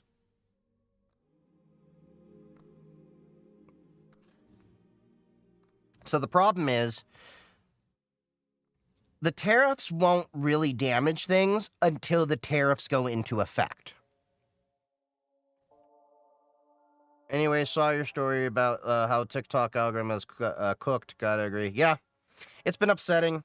I'm on Xiaohongshu most of the time these days, just to scroll for entertainment and all of that. Xiaohongshu and YouTube, and then I hang out on Blue Sky and Mastodon. Those are pretty much what I do. And of course, my Discord too. I'm usually in my Discord. But yeah, TikTok ain't the same TikTok it used to be, and the problem is all the TikToks right now. As I was saying earlier, I can change the content preference weights because there's a setting in there you can slide your preferences. Like, do you want current affairs or that? I slide current affairs all the way down and I slid everything up. It's still throwing me Orange Man content. Like, it was making me anxious and bored, and I just got tired of seeing the Orange Man. Okay. Is Trump popular or unpopular, Jews? Unpopular. There are very few Jews I know that endorse him, and the ones that do get side-eyed. There are, like, some of the Orthodox communities in, like, New York and all that were endorsing him that are looking really stupid right now because of the... I don't think you all understand just how bad the salute went over in the Jewish world, and to all of you that are going to say to me, well, the ADL said, the ADL can kiss my ass. I have an entire thread where I basically said on Blue Sky, the reasoning why...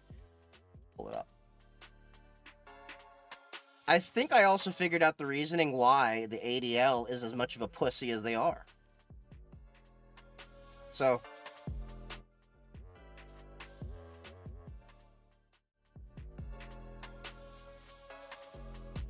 So I think I figured out why ADL is acting so cowardly about Elon Musk's recent antics, including his salute moment. Turns out Musk threatened to sue the ADL for billions, blaming them for excess ad revenue issues instead of addressing the hate speech problem.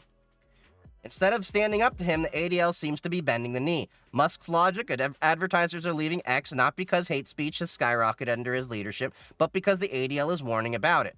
The lawsuit is a clear intimidation move. Elon Musk isn't fixing X's problems, he's shifting blame to the ADL. But hey, why tackle real issues when you can just sue your critics for billions, right? The ADL's mission is to protect minorities from hate, but if they're too scared of Musk's lawsuit, what's left? Who's going to stand up to the billionaires weaponizing their wealth to silence criticism? Free speech shouldn't be about be a weapon for the rich. This saga isn't just about Musk versus the ADL. It's a grim reminder of how unchecked power and wealth can rewrite the narrative and erode accountability. It's infuriating to see an organization meant to fight hate speech buckle under pressure from someone actively amplifying it. If the ADL can't stand firm, what hope do smaller voices have against this kind of power grab? We should all be questioning how organizations like the ADL still can claim to defend minority rights while folding so easily to Musk's antics. Where's the backbone? Where's the fight?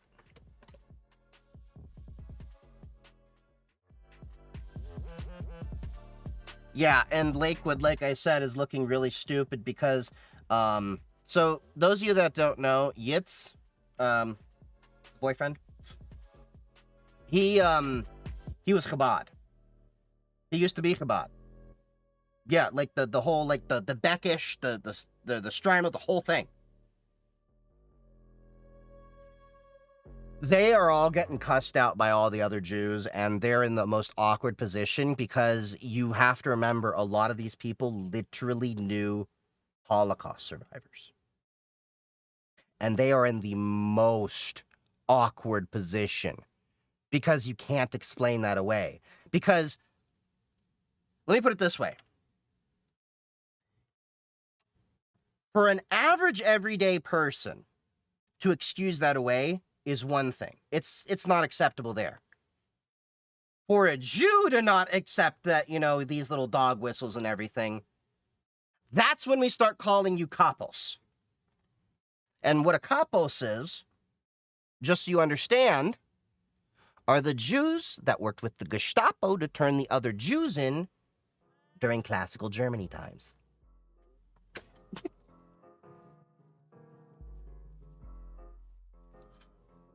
Not only that, I want to point out the really awkward position a lot of my Muslim, some of my Muslim friends are in, because I know a few Muslim friends that voted Trump. Are you Sephardic or Ashkenazi or Mizrahi? I'm Sephardi. I'm Moroccan. I'm Sephardi. Where was I going with this? Oh, yeah. So Trump basically, it's no secret, wants to am I Muslim? No. I have Muslim cousins. By virtue of being Moroccan, I have Jewish and Muslim family. I have Israeli and Palestinian family, along with Moroccan. There's a few Jordanians and Spanish and French. We're all over the place, okay? But yeah, I'm totally fine with Muslims. They don't bother me. Hell, I get along with them a lot better than I do most other people. But the MAGA Muslims were the ones that kind of irked me. Because I kept saying, you're going to fuck over our family in Gaza. And sure enough, do you really think Trump is going to hold Netanyahu accountable? No. He's trying to get the whole International Criminal Court sanctioned to put pressure on them to get the arrest warrant against Netanyahu and, what's his face? His second hand. So they won't be charged. Which is bullshit.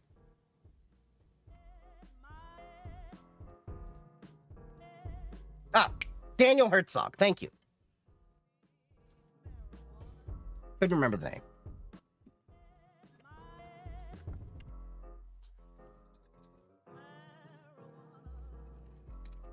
You know the Hague Invasion Act. Wait, Hague Invasion Act? Is that what it's actually called? I haven't looked into it. The Muslim mosques do way more community outreach than Christian churches do. Yeah, I can say that. Yeah, I can agree with that sentiment. Now, don't get me wrong. Don't get me wrong. There are some of my Christian friends are really like the good Christians, the Christians that should be, you know, the Christians we expect to be Christian when we say they are a good Christian, the proper Christian. But unfortunately, I find those types are fewer and far between than, say, I've gone to mosques. I've gone to, different, places when I've had to do IT work and everything like that. Mosques has always been chill with me. I don't have a problem with Muslims. We can all get along. We all worship the same God.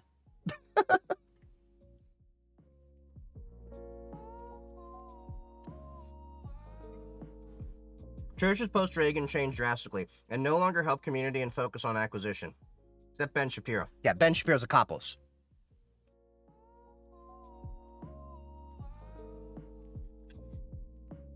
But yeah, like, I'm really worried about the whole, Christian nationalism aspect of what they're proposing and everything like that. My mentality is, look, I am Jewish. That is my choice. That is my religion. I'm not going to tell you that you need to be Jewish. You choose whatever makes you happy. If you're an atheist and that makes you happy, then go on, be an atheist. You don't need to believe in God to go to heaven. That's the Jewish belief. Just be a good person.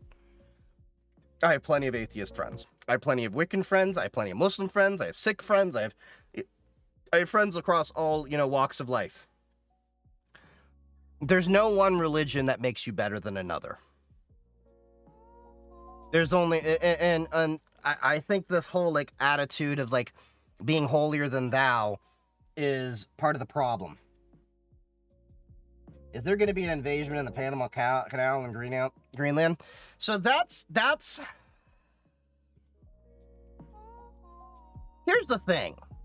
Trump can say an awful lot of shit. Okay? Will the military follow through with it? Not necessarily.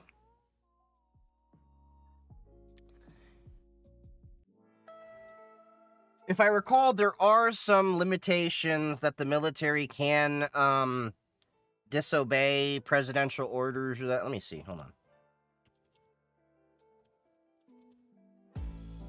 Can the military disobey the president?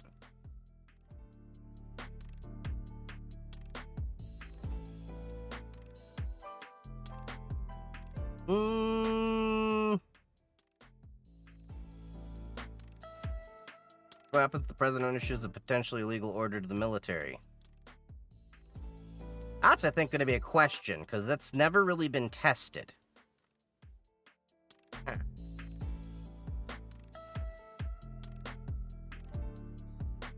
Yeah, it's a really...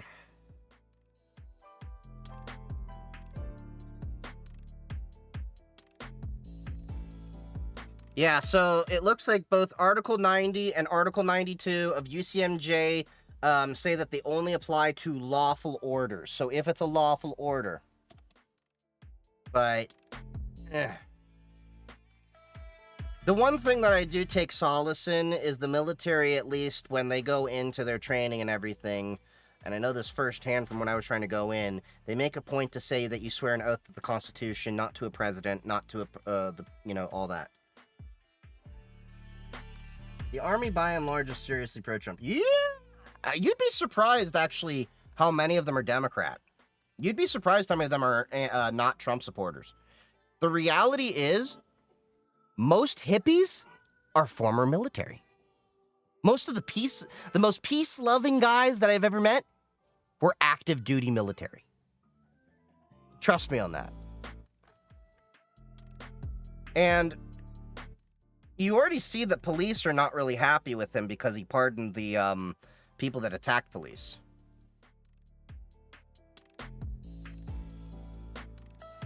Not only that, shipping a troop to Panama ain't gonna really help anything except bring ill will to the United States.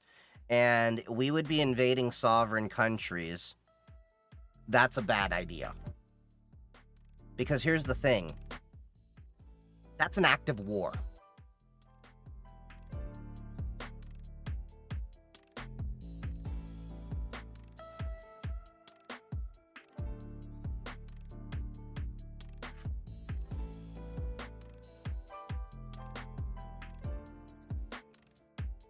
How's this been going? It feels accurate. Not based on all the military people I've talked to. If you go... See, here's the thing. Most of the people that I know that are active duty military that have actually done the combat and done the hard shit, they become peace-loving people. Because they've seen war. The war against Saddam Hussein directly led to Kim developing nukes. Nukes, yeah. That makes sense. The oath of a Trumpian is worth anything. That's my point. See, here's the thing. They may like Trump now. Give it a few months. Let those tariffs hit. Let those grocery prices not go down. And we'll see that, yeah, it's not going to be good. There are reports from media that report this fact. It's not really the same thing. Jan 6 riders become Trump's personal guard. Yeah, they'll be his brown shirts. Which at that point would be a paramilitary force outside the military. But we shall see. The most concerning thing is if we end up with a Reichstag moment, which we're potentially close to.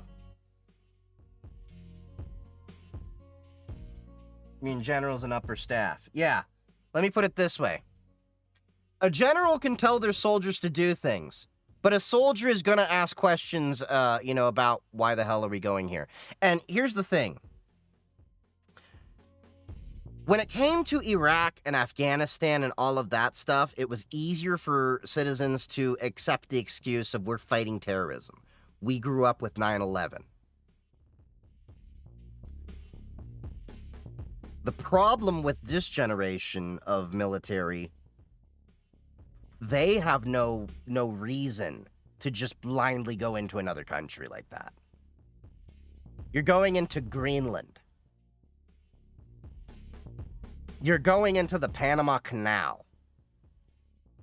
That's gonna... Yeah.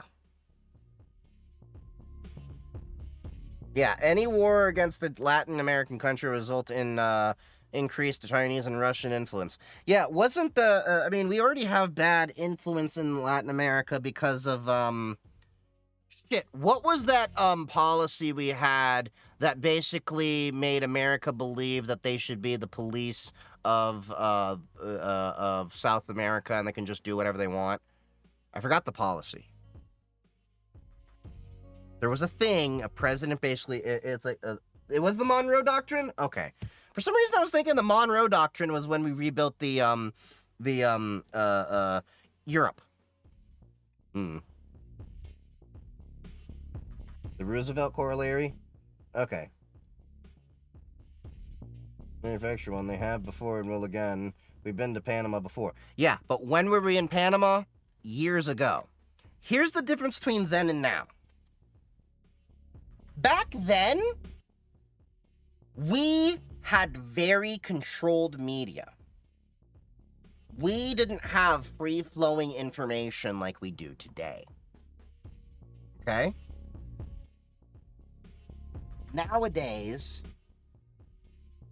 anyone can get online and talk with people on anywhere in the world. Like, think about it this way. What a world we live in that just this past week, hundreds of thousands of Americans were talking directly with Chinese people on Xiaohongshu and learning different perspectives. The world is changing right now compared to what it used to be. I wish to God for some Chinese influence, Papa Xi Jinping. And that's the thing. If Trump does what he does, the irony is by going after China in the way that he is in part of his overall strategy is only going to wane American influence and respect across the world and cause China to get more popular. You know, the whole Belt and Road Initiative. The reality is, you have the classic Pablo Escobar plata u plomo. The difference is, it's not coming from one person. Plomo is coming from the US. Plata is coming from China. China will win you over with money. The US will win you over with guns pointed at your head. Which one looks more favorable? Now, yeah. Yeah, the West played itself by colonizing everything. Absolutely. Africa's working with China because they know what happened when the... Well, not only that, you have to understand, China has a very sensitive culture to their own colonization. When you understand the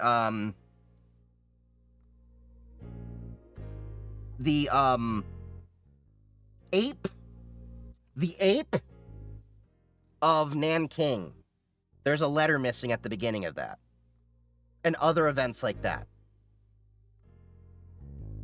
If you understand the ancient times, not ancient times, but I mean, what was it? Unfortunately, in the past, China was not very, they were given a very derogatory name of like, they were unfortunately called,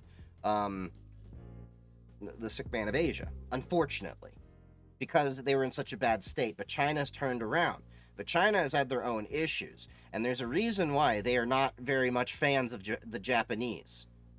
And it has to do with what the Japanese did to the Chinese. China's forgiven billions of debt, basically gifting Africa development. Yeah. Because they see China is looking, and that's the one thing that, you know, blows everyone's mind when they're like, what? Why, like, the China's military is building up. I'm like, China doesn't really need a military in the same sense the U.S. does. And the U.S. doesn't even need the military that we do. We should cut our military back to, like, 10% of what we have and stop being the freaking police for the fucking world.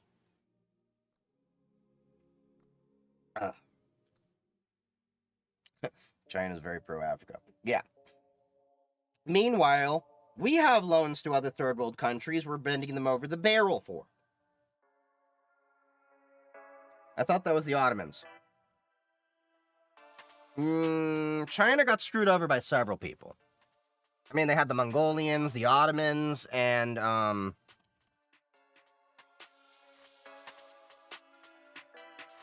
yeah, the, Nanjing Massacre, was the Imperial Japanese Army. About 200,000 people killed.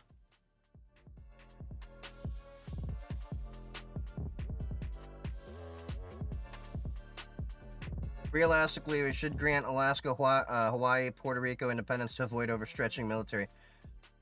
Realistically, we should, but we won't. It is what it is.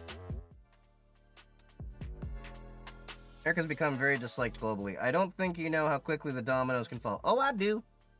Oh, I do.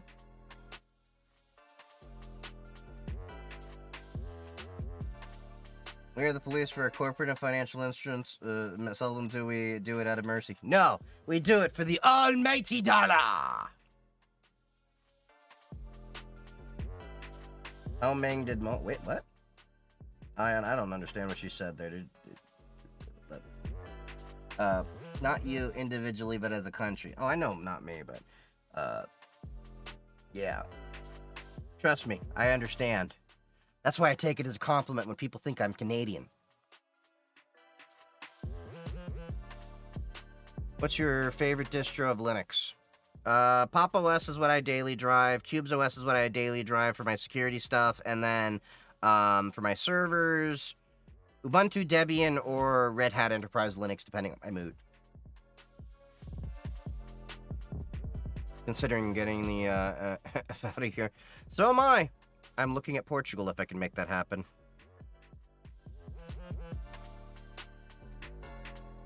Cultural evolution. MOA cultural evolution. Following. Oh, how many died? It said 200,000 plus civilians and prisoners of war. 200,000 plus civilians are dead. 40 to over 300,000 prisoners of wars. They don't have an exact range for that. On top of that, victims, 20 to 80,000 women and children were essayed, and 30 to 40,000 POWs were executed. Another 20,000 male civilians falsely accused of being soldiers executed. So, they really don't care for the Japanese. And that's not the only incident. They've had a lot. But that was atrocious. What's up, cars? How's it going? But yeah. I mean, I'm looking at my options too. I have options for Portuguese citizenship through my family roots and everything, so that's what I'm looking at. But here's the unfortunate thing. These right fascist-leaning groups are popping up everywhere, and in Europe too. Isn't it depressing that we have to self-censor the retelling of actual history? Yup.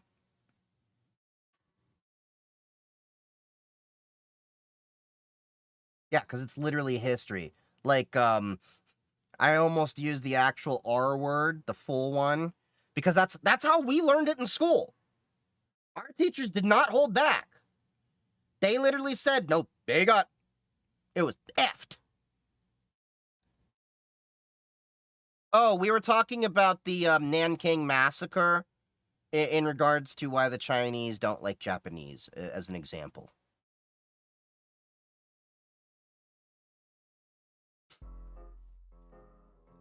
Portugal's a NATO country, though. Yeah. But I can also get a job out there. And, it was pretty chill. And I like their wine. My main thing is I'm looking for, can I do my cybersecurity career? Can I find a Jewish community? And can I have a decent cost of living? that's mainly what I focus on.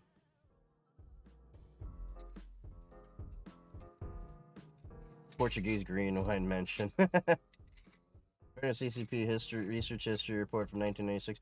1.728 were counted as unnatural deaths. Among 9.4 were CCP party members, and 252,000 were intellectuals.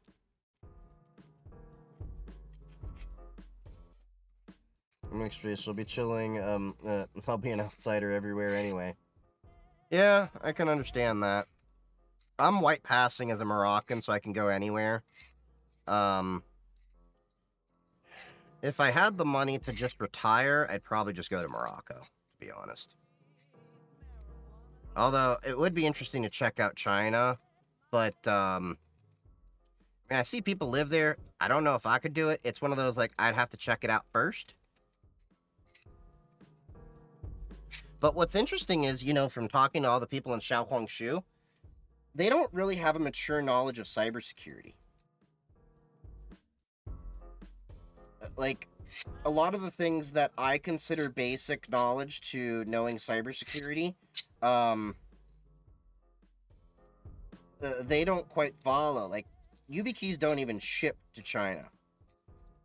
Most of their apps still do SMS MFA. Like, I have not come across a Chinese app with MFA with TOTP, let alone passkey. And I've talked to a few tech people out there, and they've confirmed as much. It's basically just the financial sector. I'll tell you that the people there just use WeChat for everything. Yeah. Which irks the hell out of me. Because, like, I've apparently blown the minds of, like, some people when I said I don't trust QR codes. And, like, why? And I'm like, because I'm the asshole that's literally gone to a restaurant with a Rick roll and painted that over a menu and watched people freak out when the menu Rick rolls them. By the way, funny as hell prank to do. Take some planning.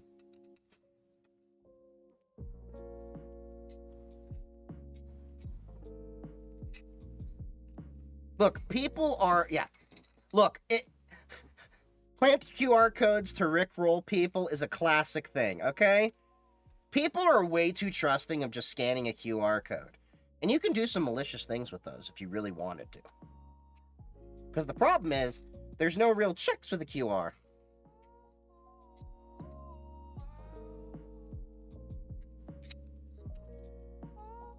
In terms of security, it ain't much, but there's also a peace of mind that hackers can't run away easily since they can find you anywhere you are in China. Well, the other thing is that, to be honest, nobody's really targeting Chinese civilians for cyber attacks in the way they are attacking the US. Because the perception, not mine, the perception is the Chinese are poor, but the US are rich. So they would much rather expense their time going after the average American to steal thousands of dollars than they would to go after a Chinese person or, in many cases, like Africa, things like that. And then, of course, you have the interesting things with, like, Russian malware, where we've seen it, where if you add the Russian keyboard to your system, it won't actually affect you. Yes, there is Russian malware out there that checks to see if you actually have Russian locales installed and will not execute based on that fact.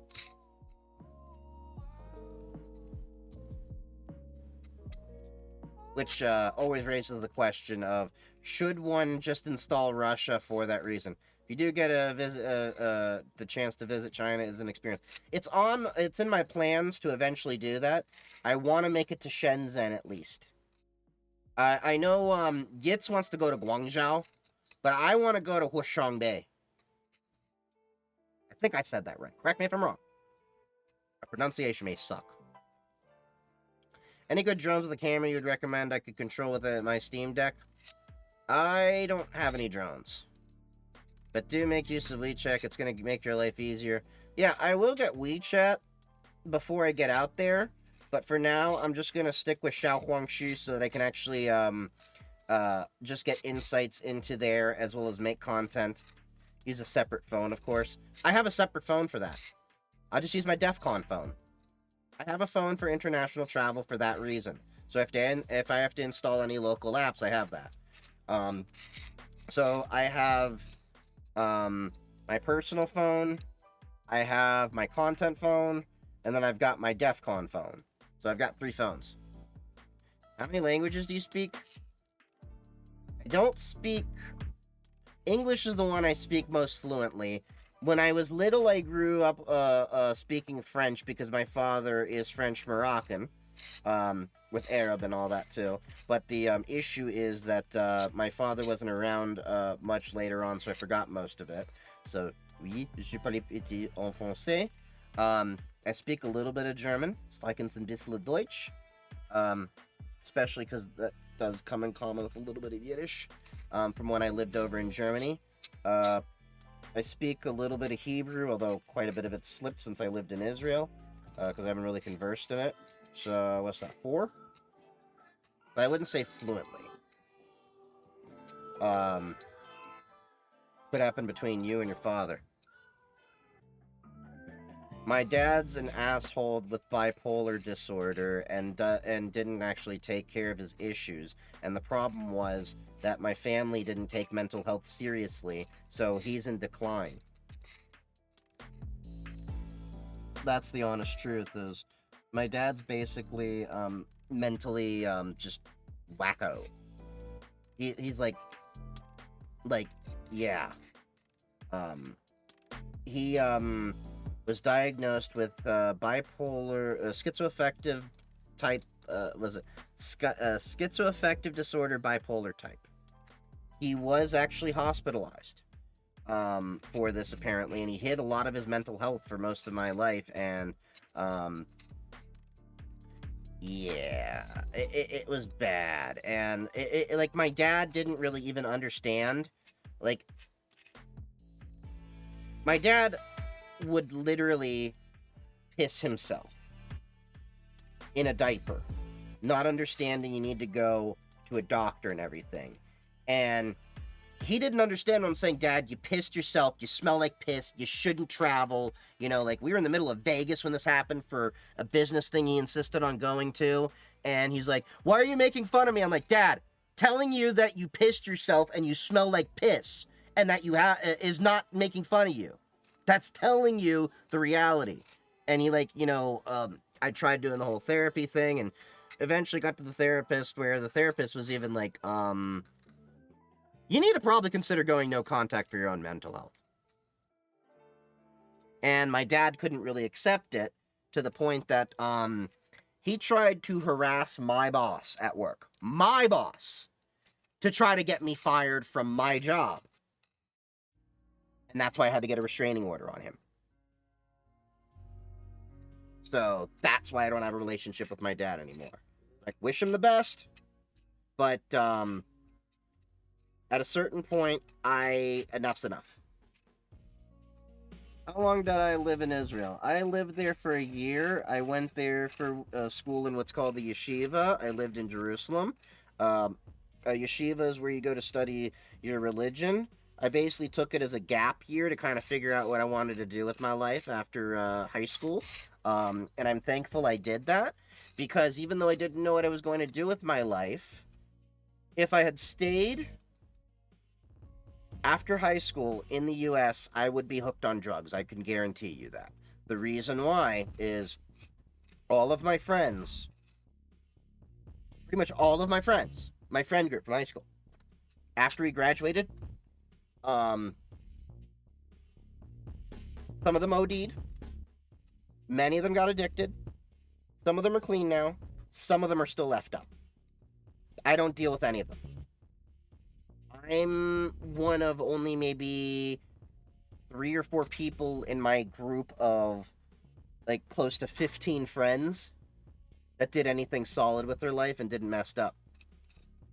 So, I'm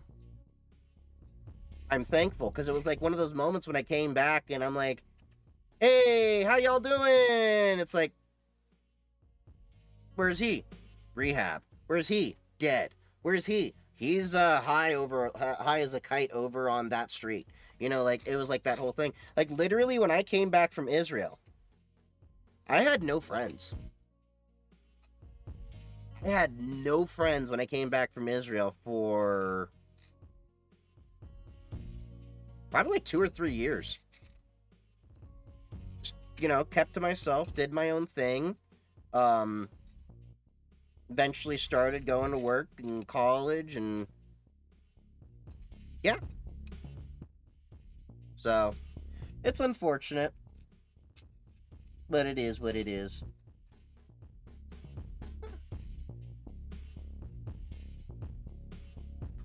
Oh, I was just checking that alert.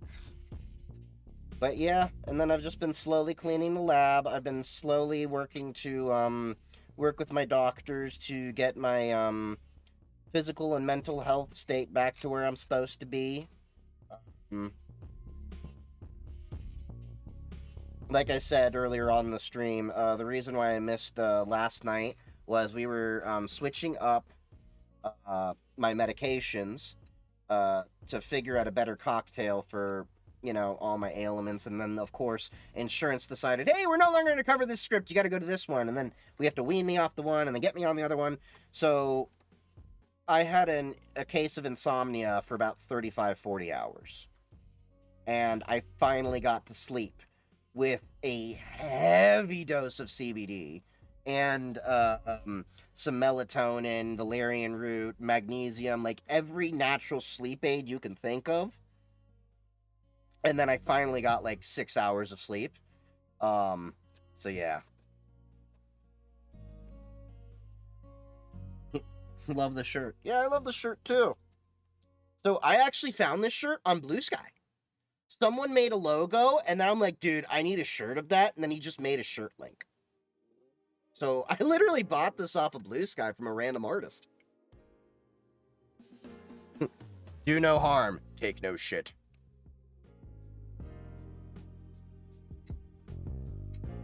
I'm trying to create an account on this website, but it needs a PGP key. How do I make one? What site are you needing a PGP key for? Are you on Noster? Also, I don't want any services that are logging. I am tracking to make a PGP that can't be traced. Well, there's a couple ways you can do this. One, you can do a YubiKey with your PGP, so that way you have a you know, PGP on your YubiKey. The other way is you can, of course, just get PGP software. The one that I like the most... Do I have it installed on my machine? I do not. Wait. Did I not install it? Hold on.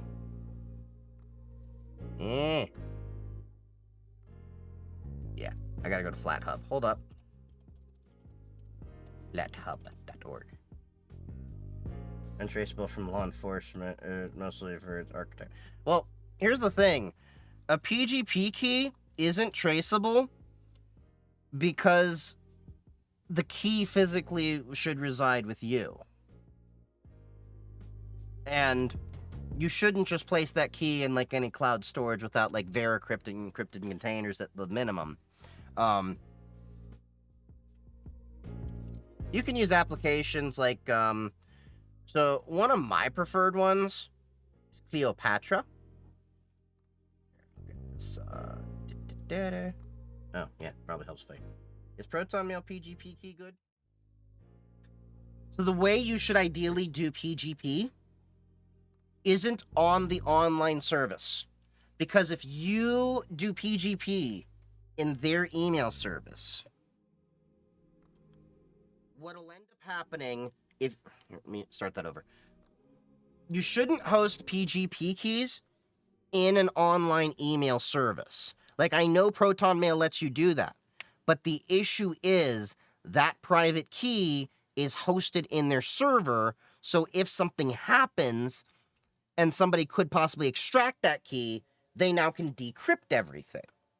So ideally what you should do, and this is what I do, because I actually do it with my Office 365 as well, get Mozilla Thunderbird.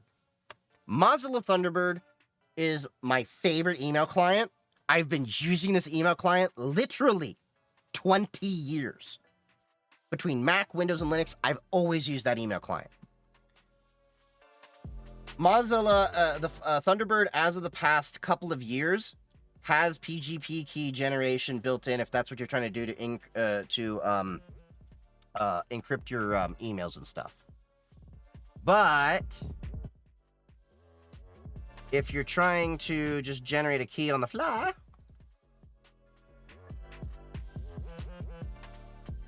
you can also get like all the PGP tools. There's tons out there. What is it?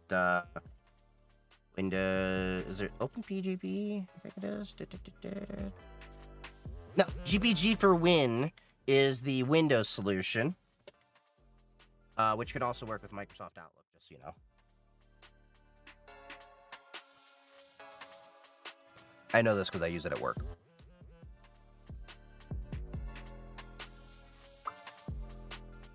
Give me a sec, I'm getting the flat pack.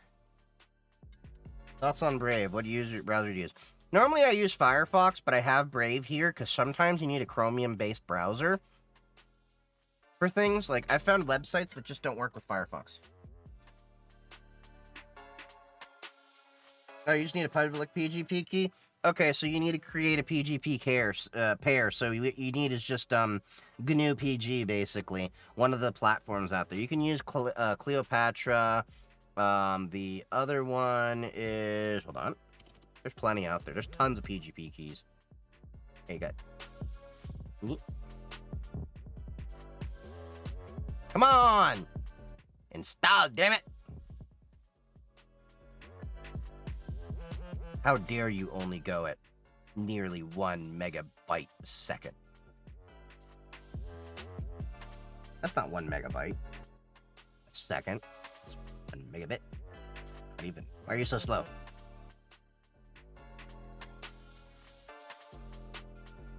With Enterprise Bitwarden, you have the option of letting them have a key correct in case needed. I think so.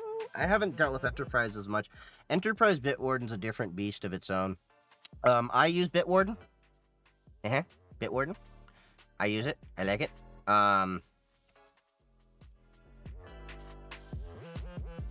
So yeah, I'm not sharing anything that you can't see already.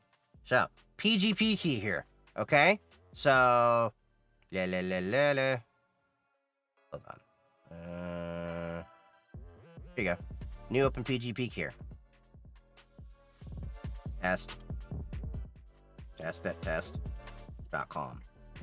You can do that. Then you can protect it with a passphrase. Curve 25519 is fine for now. Then you can set the time that it's valid until. You can also set additional parameters. And boom, Bob's your uncle.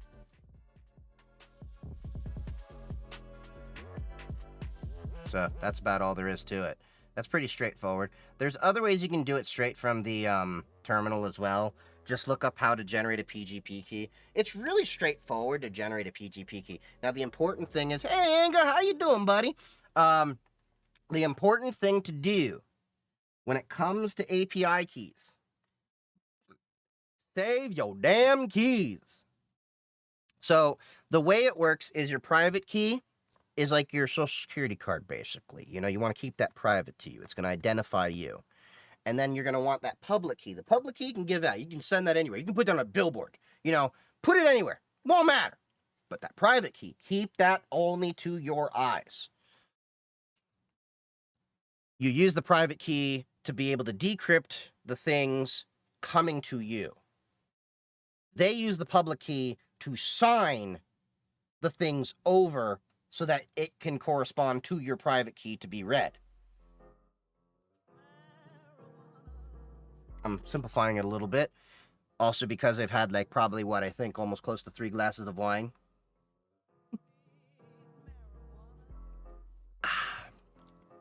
So what is this little archetype thing?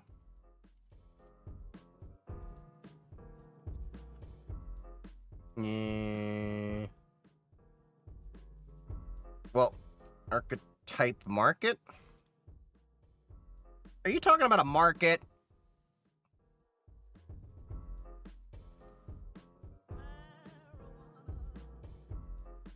And I haven't touched darknet markets in a minute. I haven't needed to. Glad to see you on live again. Yeah. I wasn't able to on Sunday because the live servers weren't working, so I was only on Twitch and YouTube. But yeah. Then again, I haven't been on a while. Yeah, I haven't seen your content in a bit. You've been busy. How's school been? I mean, how's everything been going? I mean, I haven't seen you in a minute too. What you think of the Silk Road pardon? Like I said earlier, it's probably one of the only things that I agree with Trump doing so far. Yeah, if it's a market, you just need to give them the public key. You use your private key, and then if you're gonna send messages to them, you're gonna basically have that key in. Yeah, I know what. Yeah. Okay, so here's what you're gonna want to learn. Okay, Bon, listen up to me. Going through, I have been too. Okay. Okay. We're gonna have to chat, Inga. I got your Discord, right? We'll chat. We'll chat. Yeah,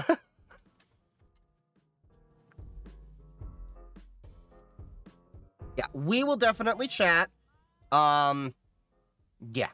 We'll definitely chat after the stream. If not, like, I'll try to remember to ping you at least before I go to bed, and then we can definitely schmooze at least tomorrow.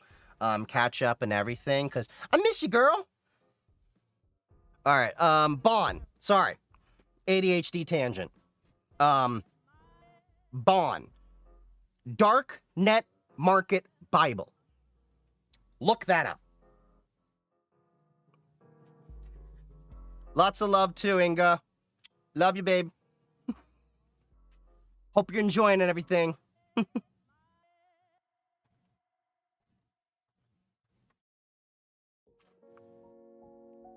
But yeah, Darknet Market Bible. Okay, so I know some of you are probably like, no, here's the reality. In terms of cybersecurity, knowledge and everything, the Darknet Market Bible actually has a lot of great information to understand about OPSEC and how to operate in markets. This book has been around for a few years. Well, I want to try out the Synology self-hosted chat soon. Interesting. So one thing I was actually tempted to do was seeing if I could get my little Start9 server over here. I've been meaning to get this back online. I wanted to, because this is a cool little device. So this runs with Start OS, and everything here is meant to be self-hosted. And how it does this is every application you can run on here runs over Tor. So you can access it everywhere with the Onion link. So I have a self-hosted chat. I have a Matrix chat room. Oh yeah, it is a really pretty device. So, you know the company Purism that made my laptop and one of my Linux phones? They make these devices too. And these have the Intel Management Engine disabled, and they have Core Boot on here. So it's open source firmware. Intel CPU, I think 32 gigs of RAM, and I want to say 500 gig SSD. It's a nice device. It's solid. It's metal. Like, I think those are like close to $1,000 devices, to be honest. And they just sent me one for testing like 2 DEF CONs ago. But Proxmox with Docker Unihost. Yeah, I mean, if you got the resources, do it, buddy. I mean, go big or go home. But yeah, I have my own Matrix server. The honest truth, if you're trying to do a self-hosted chat, go with Matrix. The Matrix protocol is really cool. In fact, here, cool. I'll pull it up. Here we go.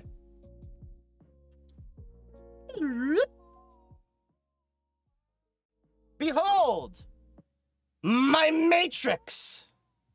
This is the Matrix. Well, this is Element Messenger, which is running on Matrix.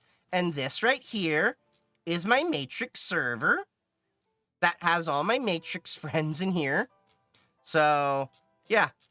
Of course, there's not nearly as many people in here as there are on my Discord. There's 71. But it's decentralized chat. And you can even have encrypted chat rooms.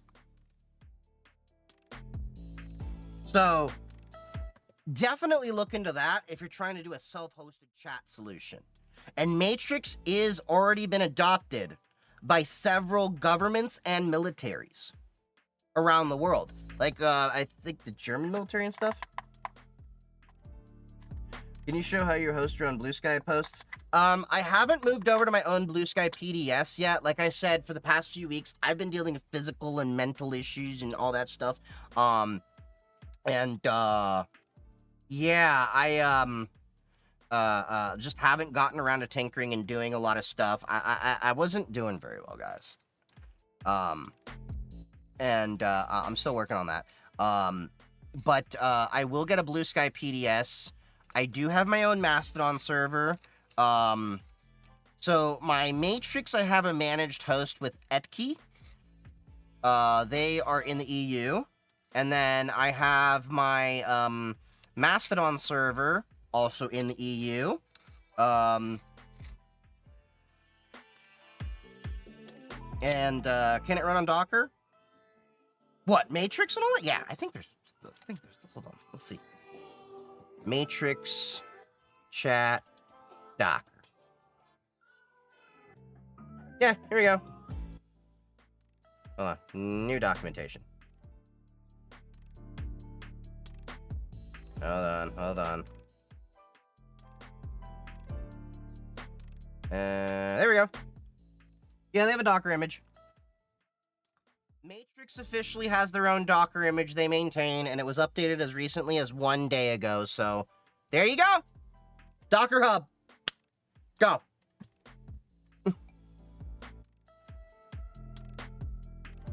Matrix does, Mastodon I know does.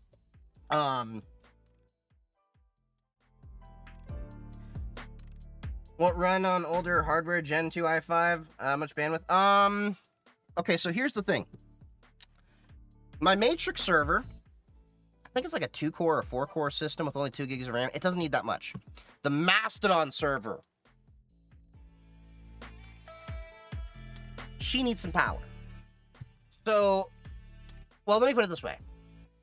If you're popular like me, and you're federated to thousands of servers in Mastodon on the Fediverse, you're gonna need a powerful server. My Mastodon server is no joke, my most chunky server.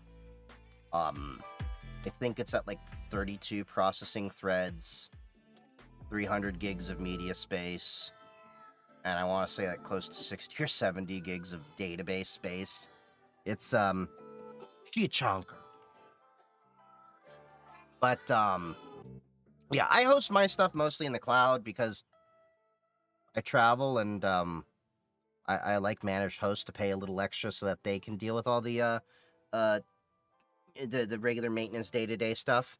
But I always host everything in the EU because of the strict regulations they have around certain things.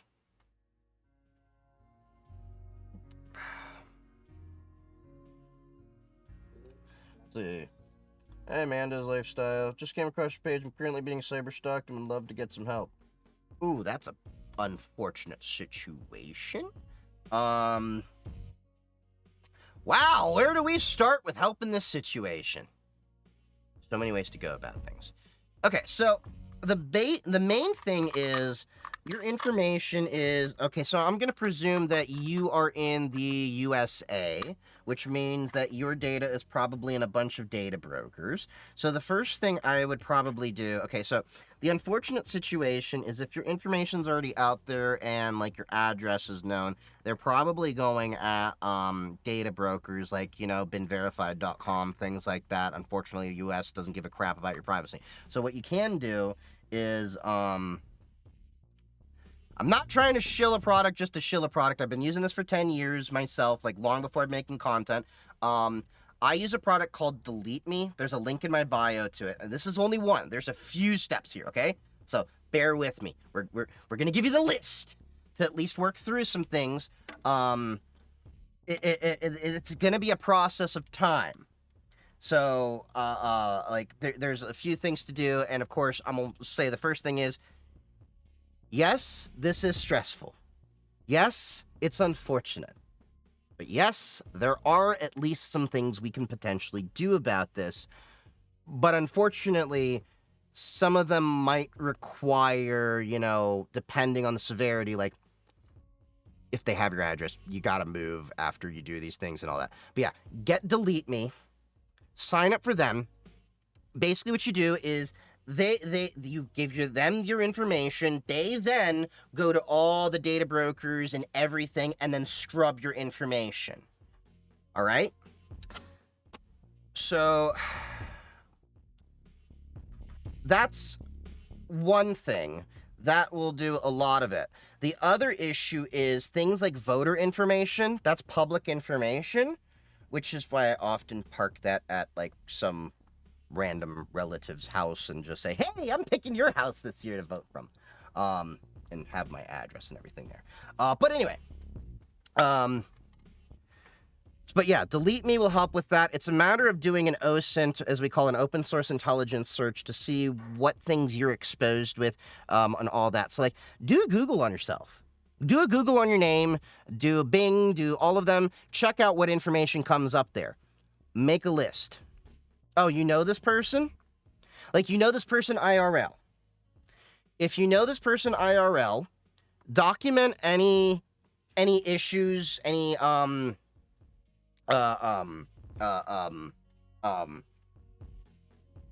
altercations, all that. Document it. Make sure that you do get the authorities involved. Even if they don't do anything at first, you need to get the authorities involved so you can start documenting the entire thing. Because, and even though, let me be honest with you, even if you get a restraining order is a piece of paper, okay? So, yeah, okay, they are. Cool. So, search up all your information and everything there. Now, if they know where you live, the unfortunate thing is you're probably understanding you're going to have to move. Okay. Yeah. Okay, so you would probably have to move. Now, as far as... See, the thing is... Moving has to happen, okay. Yes, but moving has to happen after the scrubbing, okay? So, here's one thing a lot of people don't know you can do. And so you've actually come to the right place. So, one thing I've actually done in my past is I've actually volunteered my services for DV shelters. There's been a few women and men in a violent situation where I've had to walk them through this. A lot of people don't know this, but if you go to UPS or FedEx, not a UPS, not a USPS, not post office, FedEx or UPS, you can buy a mailbox from them. Follow me. You can buy a mailbox from them. Most DMVs will let you get your license assigned to that mailbox. So what you're going to start doing, put all your mail, everything that's going to be associated to you, just to that mailbox. Okay? Of course, you're going to always have to keep your head on a swivel when you go check mail and things like that. That's the really awkward thing. The idea basically is you want to obfuscate as much of the information that's out there as possible once you scrub the information. The other thing that you want to be aware of is if you take any selfies, any photos of yourself, all of that, be aware of your backgrounds, license plates. Are there, buildings in the background? All of that. People can actually determine, based on very little information, what's there. The other thing I would also check, many phones by default, when you take pictures, geotag your location. Disable that. You can look it up for Android and iOS. A lot of people don't realize many social media apps may not strip that geotagging information. So if they pull that image, they can then see, hey, Timmy was at Miami Beach at these GPS coordinates. Yep, some places offer mail forwarding. You can even get a registered agent. Absolutely, that works too. How do I get him out of our phones? He is using accessibility settings. He's mirrored our phones. Oy, oy, oy, oy, oy.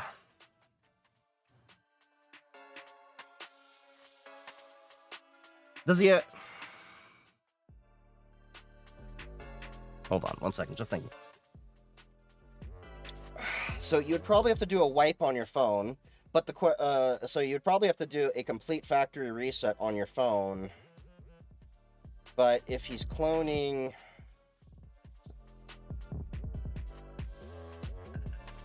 Yeah, this is wild. Yeah, I know. I've seen some wild ones. They're freaking crazy people out there. Yeah, you're probably gonna, you know...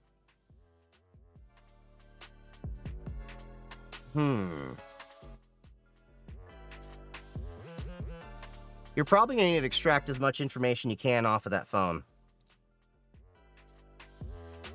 Yeah, new SIM would yeah, I was like thinking that. Well, you'd probably need to get a new phone, but then I was like thinking like, I think he's combined our iCloud accounts and created a business.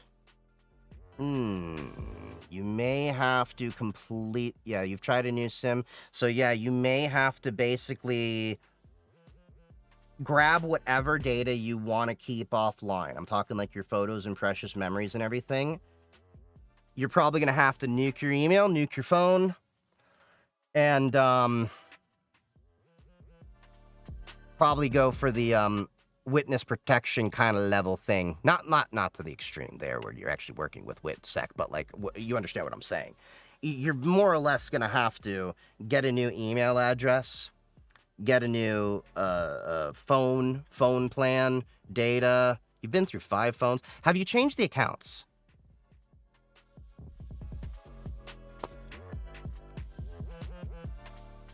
That's one thing I would do. Check all the accounts. Check all the accounts. So you should be able to... Oh, you got Proton? Okay. Take an inventory of all of your online accounts if you haven't already. You know, like your Google, your TikTok, and everything. Went to prepaid. Okay.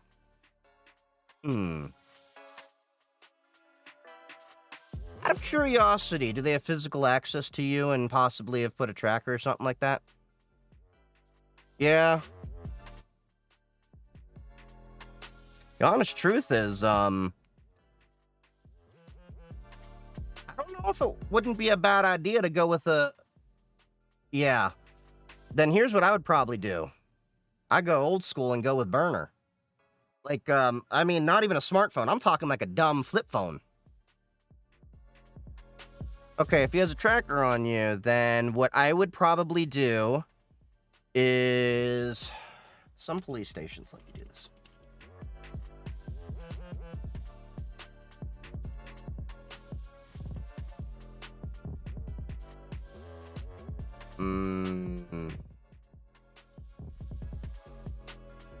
There are potentially ways the police can actually help you to, like, check out your car for a tracker, but you may have to get a PI in certain cases. In DV, you can look at that. Yeah, I could trade the car for a different one. Yeah, my advice would be...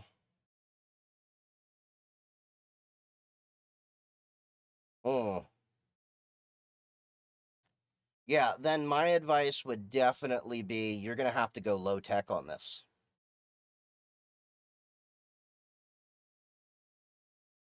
That's going to be really flipping your life upside down, but more or less, you're going to have to become a ghost. What I mean by low tech, I'm talking like a flip phone. I'm talking, we're going back to 1990s, early 2000s level of technology. That's what I was thinking, off grid. At least for a period of time until you fall off the radar.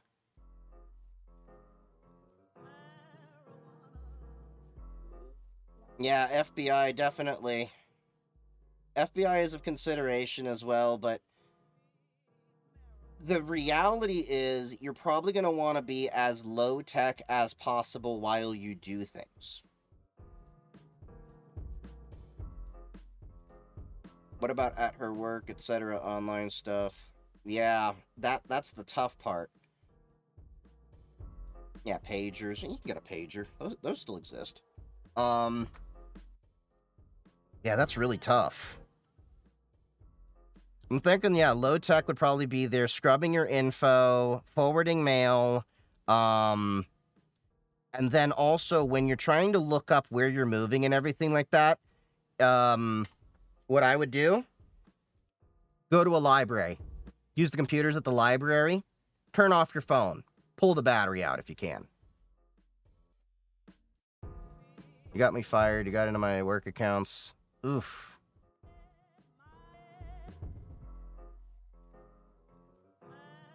Yeah. Oh, the old ham radio trick of flooding with noise mess up any receivers he's using. It's a possibility. But the question becomes, depending upon how you're flooding noise, would you be in violation of the FCC? Yeah, Faraday bag. There you go. Faraday bags. So, a Faraday bag, it's like something like these. They're lined with a material so they can block signals. And then once this is sealed up, nothing can go. This is a small one for small. No, what I'm saying, don't bother with Android or Apple. I'm talking like full flip phone. I'm talking like old Motorola Razr from the no, that was like early 2000s. I'm talking like Nokia 3310 brick phone. I'm talking like you're going to have to be uncomfortable and go very low tech for a while.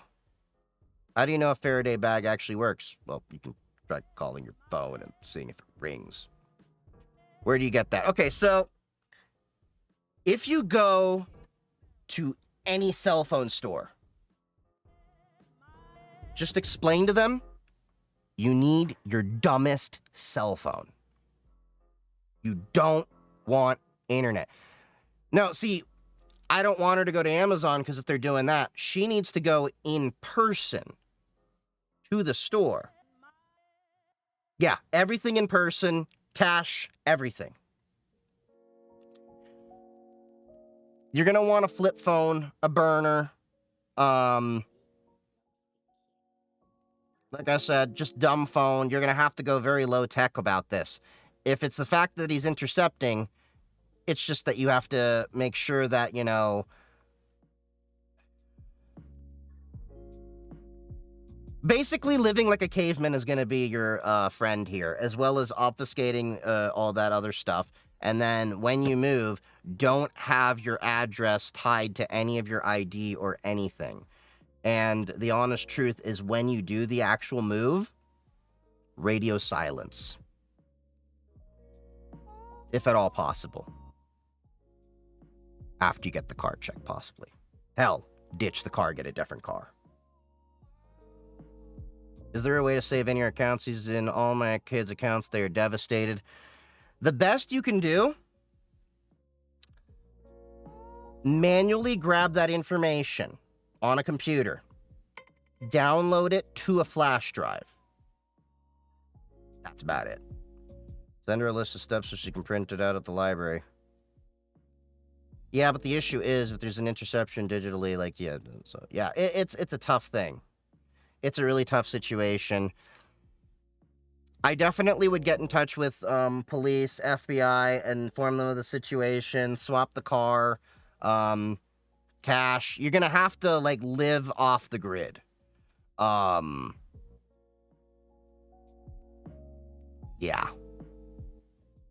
I am so sorry you're going through this. Could try an aluminum foil pouch and test it by calling, trying to call once the cell phone is in it. True, that works too. Copper sheet works. Brass mesh. Brass mesh works really well. That's actually what most Faraday cages are actually built out of. Yeah, swap the car dealer at the dealer and pay in cash. I recommend a foraging book if you need to field yourself without income. What's up, Just Dev?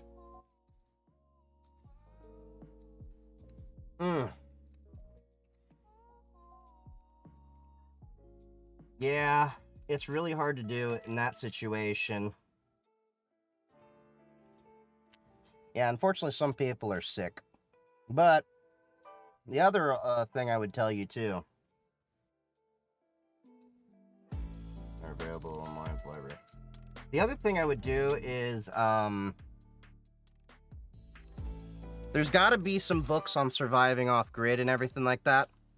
There's got to be some books that'll specifically help for this kind of situation. But yeah, it's gonna be off grid basically, low tech. It sucks because you're gonna have to go without conveniences for quite a while. If you can find the way he's tracking you, you can take that to the police. Well, that's the issue. It's fine with that. Never gear other stuff from China. Are you still not allowed to purchase Chinese network gear or other stuff from China? No, I'm not allowed to purchase a lot of that stuff because I'm a U.S. citizen. No, I'm in the USA. When I go back to the EU, I can buy more of it, but that's ideally where I want to go to Shenzhen next year, is I want to get a lot of that. Can't you claim asylum in Mexico or DR or something? Not really. Asylum... See, seeking political asylum in a foreign country only works in situations where you're a political refugee and stuff. Doesn't work in situations like this. Yeah. That's the issue, is you can't prove it. So, here's the reality. Go as off-grid as much as possible. Now, I will be honest with you. One thought that crosses my mind is that could frustrate him if, you start shaking him. And then what you'll probably consider is defense. Aye, bang, bang.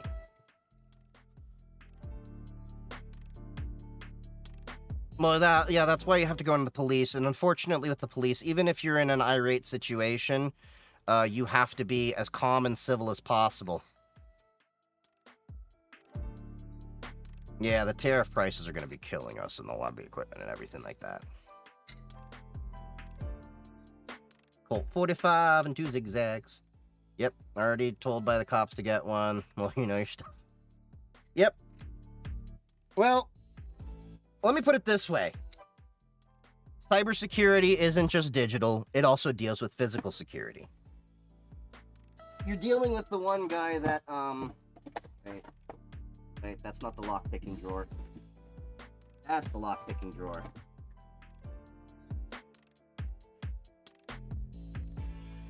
You're dealing with the guy that likes to do the, Luckily, I'm on the good side of things. I do physical pen testing. Well, I used to in my MSP days. But, yeah. Unfortunately, low tech is your best friend, which means you're going to have to sacrifice a lot of conveniences. And basically, more or less, get rid of a lot of your, like, streaming accounts, purchasing things online, and more or less, you're going to have to become a ghost. Move, not be on digital, nothing there. And then once, a few months pass and you manage to get just a little bit of peace, then you can start doing, yes, I did my push-ups, it's just Dev. Then you can start, slowly rebuilding things. New accounts, new things. Come up with a different name for those accounts to tie things to. Possibly consult with a lawyer to see if your options are to change your name secretly. Yeah. I really wish I could give you much better advice. This is a really, really, really, really, really, really, really tough situation for you. And I wish you the best. If you are more than welcome to, always chat with my community and get help even further. Yeah. I think off-grid, low-tech right now, sacrificing some conveniences and just being able to be off-grid for a bit is going to be your friend. Delete me, scrub your, all that stuff. Make sure whenever you move to your new place, the address for all of your mail is pointed to a different direction. You're under, all that. Pick another name for people to call you by. So it's like, like if you go by Amanda, you're Mindy, you're Cindy, or Jane, or pick a name, whatever name you ever wanted to call yourself. You basically have to adopt the whole identity, and the shitty part about this is you basically have to, for lack of a better way to say this, kill off your old life and build a new one. It sucks. Not gonna lie, it's tough. We're so plugged into everything today, and it's gonna be so tough to, run in this world as it is right now for a little while, but you got this. You got this. I believe in you. Yeah, try to set stuff up for off-grid in case, but it's HDD-based stuff. Yeah, I even got my bug-out bags.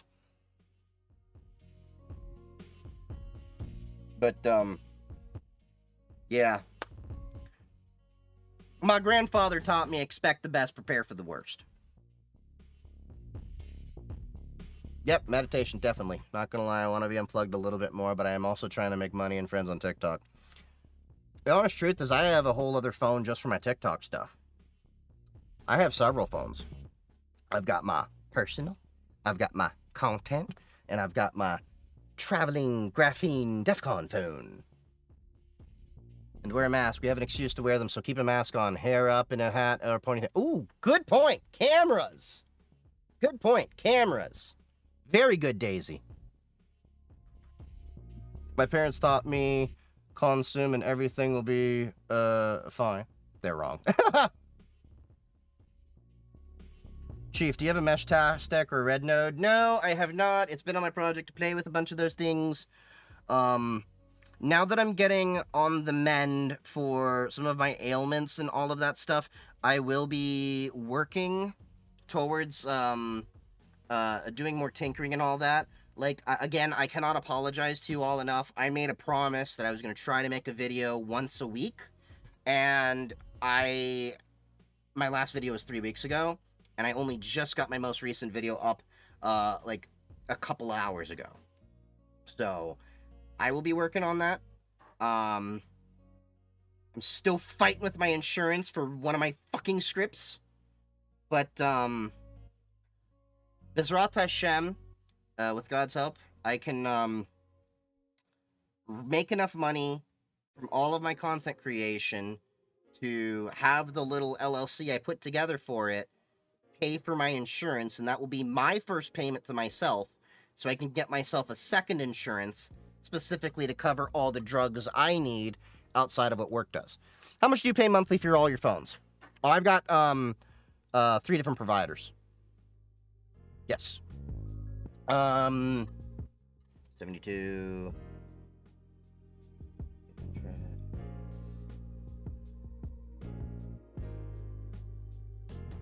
Between all my phones, I think it's like 230. Yeah, I know Rob Braxman. Not personally, but I know of him. Now, admittedly, this iPhone, that's half of my phone bill cost. So the 3 providers I'm using: Afani, Mint, and Google Voice. Here's the reason why. Afani is a cell phone provider that's actually built around security. Like, when I went to go sign up with them, they were going for SOC compliance. They work off of AT&T and Verizon networks. Their claim to fame: stopping SIM swapping. They work a little bit more on security and all that. That's why this one is a little bit more in cost. I'm paying for the security on that. That's efani.com. I got links in the bio for that. Yes, I am affiliated with them, but I've been using this service for a couple of years. They have AT&T or Verizon, so you can pick AT&T or Verizon. You can get SIMs for both, or eSIMs. So, like, say if Verizon's better in your area, you got Verizon. If you got AT&T in your area, you got AT&T. But either way, they can't walk into a store and SIM swap you. Although now with System Signal 7 attacks, you don't really need to be SIM swapped, but Afani's aware of System Signal 7 attacks, even though there isn't much security around what we can do for that, because 2G and 3G net devices existing are the reason why we still have that vulnerability. So until all 3G devices are gone in the world, or all 3G towers are gone in the world, we will still have that. Yeah. Thank you for dropping the Afani code in there. The other provider is Mint. That's simply because it's cheap. So that one is, like the content phone, or, I have SIM card. I have like 2 floating SIM cards for like testing out different devices. Like I got the Librem 5 over here. I've got my Pine phone over here. You know, this little guy over here. It needs to be charged. Both of these do. But these are both fully Linux phones when I was testing them out. So I flipped the SIM cards between the different device. So maybe the content phone gets that SIM card, maybe the device. The Mint Mobile is merely just testing. Now, the Google Voice is fucking fantastic for when you travel internationally. So Google Voice, if you ever travel internationally, their $70 plan lets you get 50 gigabytes of data, not just in the US, but when you go overseas, your phone will work. Now, the catch is, if you take your phone overseas with Google Voice, you must return to the USA for at least 1 day within every 3 months. You are not allowed to be outside of the country with a Google Voice phone for longer than 3 months, or it will disable your phone. So if you're just, you know, if you're wanting to travel and all that, get Google Voice. Not Google Voice, Google Fi. Sorry, Google Fi. My apologies. Google Fi. Google Voice, totally different product. My bad. I have that too. No, Afani uses AT&T and Verizon towers. Mint uses T-Mobile towers. Google Voice uses T-Mobile towers. And Google Fi uses T-Mobile towers. So, why doesn't Afani run on T-Mobile? Oh, they just don't have an agreement. So they so definitely those providers are really, really great. I haven't had any issues with Google Fi. It's been pretty straight. But yeah, is Braxman legit? He's all right. I mean, might overhype a few things here and there, but he's all right. He's a content creator. I mean, I don't have anything negative really to say about him. You know, he may, you know, be a little bit enthusiastic, maybe overhype a few things, but he's cool. I'd rather, let me put it this way. He ain't as I want to know if he's trustworthy. Trustworthy, yes. I would definitely say I would take his advice more seriously for a lot of the for the IT stuff we do than I would ever do Linus Tech Tips. It's one of those things where I keep telling people, Linus is, I'm sure, a great guy, but he's not really a professional, you know, in the cybersecurity IT space. He you know, hasn't really leveled up his skills. And, you know, he got in trouble with CompTIA, right? Y'all remember when he took the CompTIA A+ exam and made content about it and recorded himself taking the test? CompTIA went after him and asked him to take down the video based on their copyright, because when you sign to take these certification tests, that's part of the freaking literature. Like, let me put it this way. I have a CISSP certification. I can talk to you about some of the things that are, you know, in the study guide. We can talk about core concepts. I can't tell you what's on the test.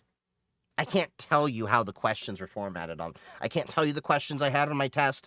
We can maybe go through some practice questions, but I can't, you know, do that. I can't record my screen. You know, like I can help you study, but I can't, you know, show the answers. And I most certainly can't do derivative works of said test.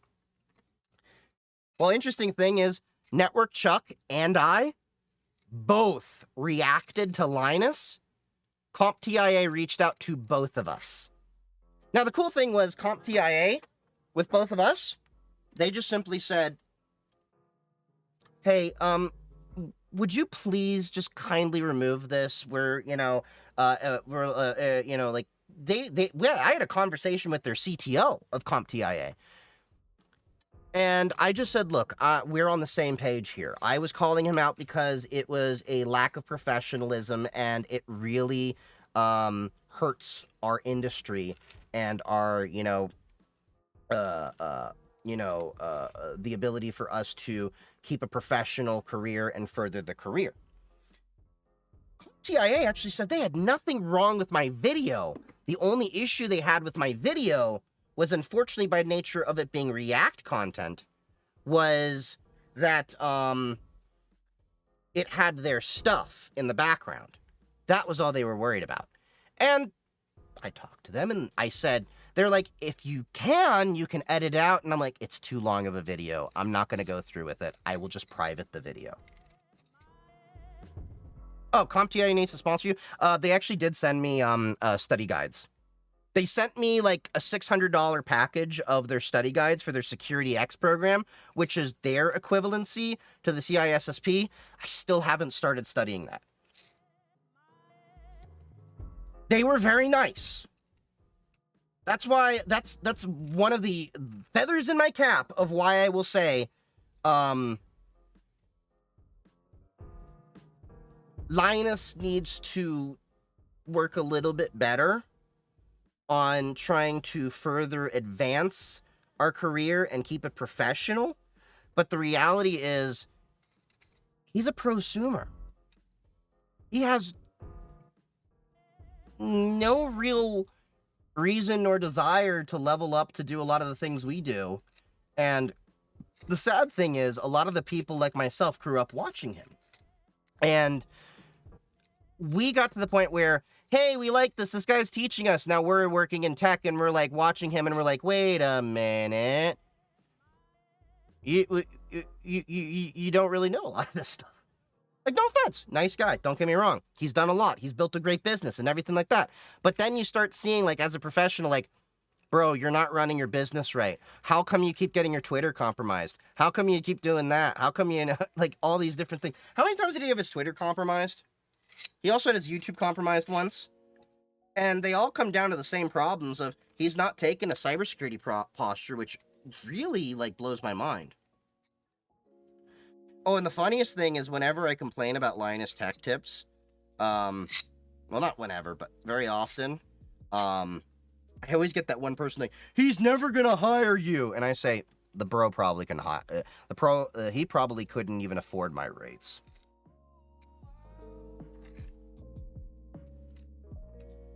Your feet are so dry. Get some lotion. It puts the lotion on its skin or it gets the hose again.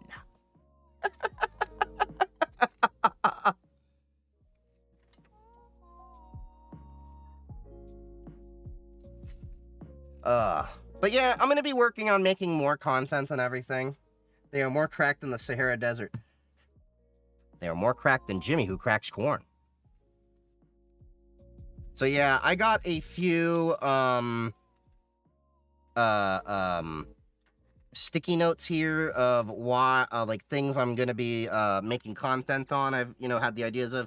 I got my New Year's video of 2025 plans. I still gotta like thank all of you officially on YouTube for the 2K followers. A blue sky soaring. Why it's better. Why Threads and X are scared. No, blue sky isn't an echo chamber.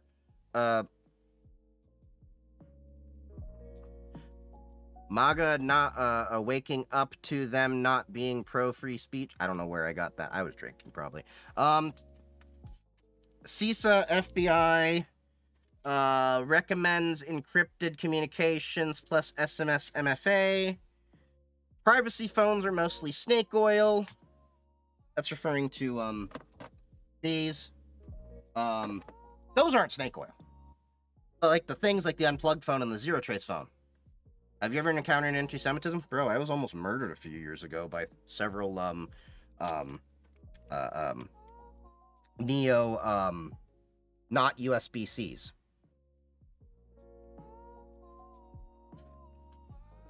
That's why I'm so sensitive to that whole like Elon salute thing the other day. Cause I'm like, bro, I know a dog whistle when I hear one.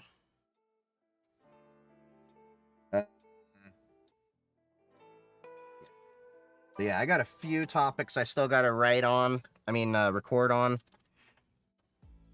Oh yeah, how to gaming on Linux video. So, yeah. There's a few concepts that I'm going to be working on for different videos and everything. I think it'll be great. Because I've had a lot of people talking about, like, how I can do gaming on Linux and stuff like that. You already did those videos for the first, not... Wait, which one? No. The Blue Sky one will be a little bit different. So I've only made a video talking about Blue Sky Threads and Mastodon. I haven't talked about why I like Blue Sky more, and how it's taking off, and how I actually can see it being the replacement. Like, don't get me wrong, I love Mastodon, not deleting Mastodon, but the reality is that I can see that Blue Sky is going to be overtaking. Here's how I know. This is the real-time live growth of Blue Sky. Funny. As a German, when he did that motion, I heard the German national anthem. You know what amazes me? People are still defending it, saying it wasn't that, but yet it still had to be censored in Australia and Germany, and no single actual German that I've spoken to, like straight up, like Sprechens in Deutsch, German, said it was anything other than what we said it was. And look at this, look at this, look at this. Do you see that Blue Sky is about to hit 29 million users? So let's do a calculator thing. All right. So what? We got about 31,000 divided by, we're growing at 2.6 seconds, divided by 60, that's minutes, divided by 60, that's hours. So, at the current rate of growth, around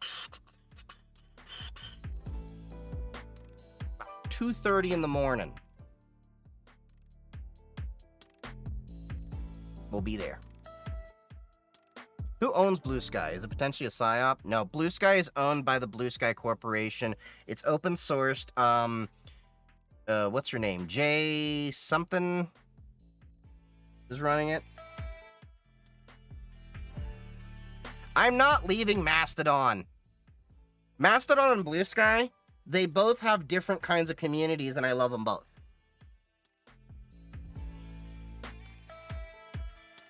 What are some notable PSYOPs out there? The United States government. Emotional, damn it! My homie thinks Xiao Hongshu is a PSYOP. No, you want to hear about a PSYOP? Think about what the United States government does. You want to hear the biggest PSYOP? Have you ever been outside of the United States? If you have never been outside of the United States, do it.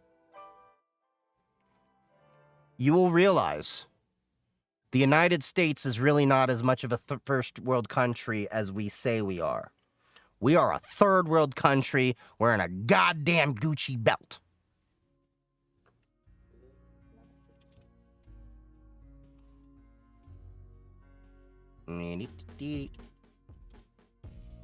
Was it? Nah.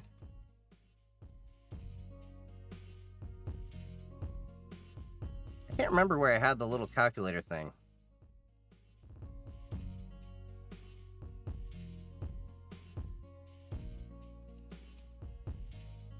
Did I do it there?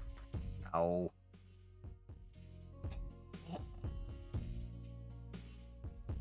I'll have to find where I put that script later. I made a Blue Sky script. Oh no, it's on my other laptop. That's where I put it. Never mind.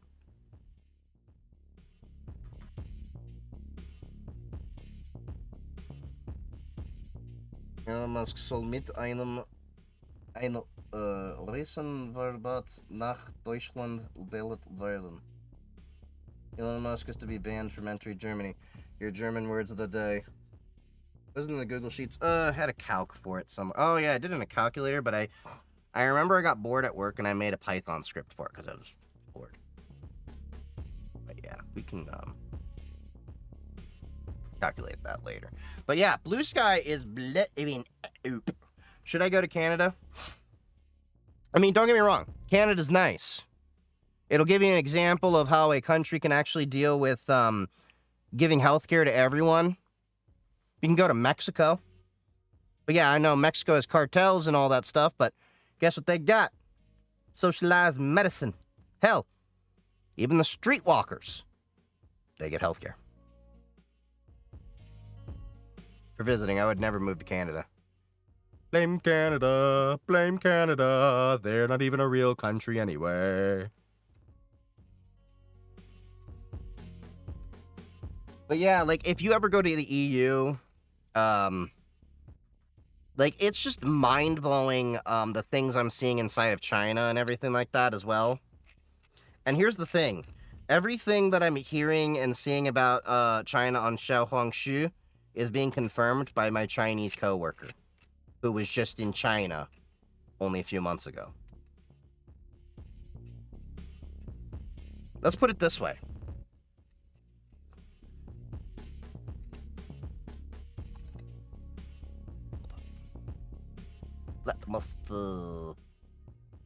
Where did I put it? I had food photos somewhere. I'm trying to remember where I put the food photos. Oh no, those are on my... Okay. Anyway, I had like, I know where I put them. Hold up. I gotta scroll back for a bit. It's gonna be a few months of... Profile. Media. This should make it easy because I don't post too many pictures on my Blue Sky. Hold up. I will show you some meals I had in Portugal that will blow your mind when you find out how cheap it is.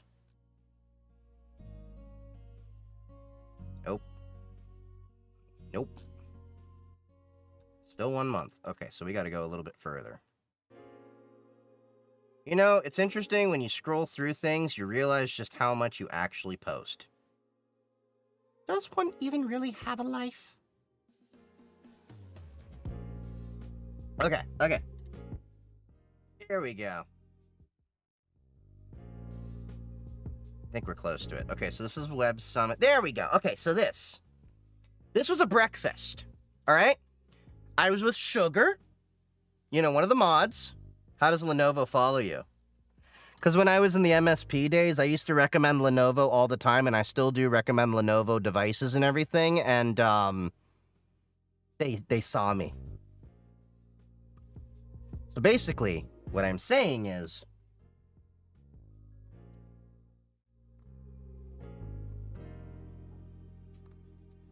I'm sexy.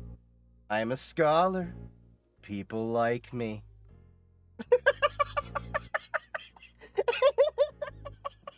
I swear to God, I hope someone clips that. Lenovo devices are actually really great. Their warranty is really great. The issue is most of y'all are getting the consumer line crap, and that's the same thing. I always say,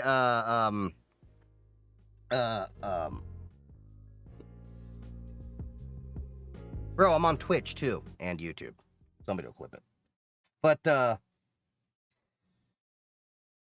Lenovo, if you get the consumer level devices, and this applies to Dell, HP, Lenovo, anyone, they're crap. You get the ThinkPads. You get the proper, like, business line ones with the good, solid frame inside. You can get up to a 5-year warranty. You can get next business day warranty that they actually can come and send a tech out to you. I've had a situation where a client drank too much tequila in Mexico, okay? They were in a Mexican resort. They called me up. I was an MSP at the time. Told me they broke their power button, and they tried to say the whole thing like, they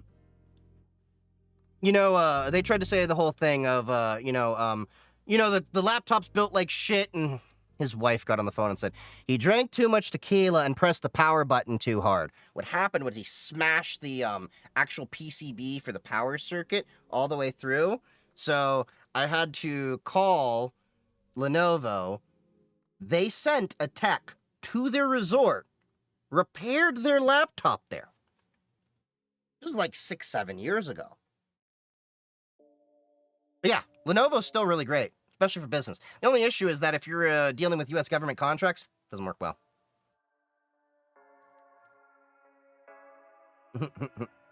He really fingered the button. Bo, he finger banged that button so hard, I think he thought he had a period.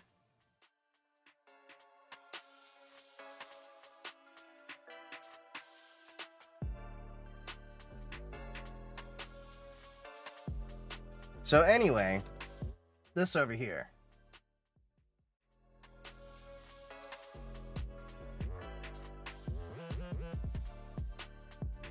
Why are you spamming?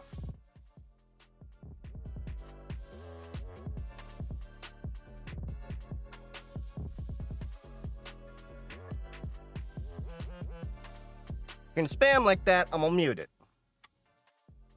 Thank you. Lenovo, see. It was on the TikTok side. Alright, so this right here was a breakfast that I had when I was in Portugal. Allow me to explain to you what is here. We have a breakfast, there's mimosas, champagne, there's coffees. I have CBD in my coffee, as does sugar, because they allow you the extra to, get CBD added into any drink you want. This is my breakfast over here. A little bit of toast, cream cheese, lox, currant, avocado on toast with an acai berry, little, yogurt thing with granola and everything. Sugar got the little pancake things over here and, all that. Like, look how much food there is over here. How much do you think we spent for all of that? 3 people. How much do you think we spent? Everything on the table. Mimosas. Toast with avocado, jam, fruit mix, lattes, all that. $30. Okay, not that low.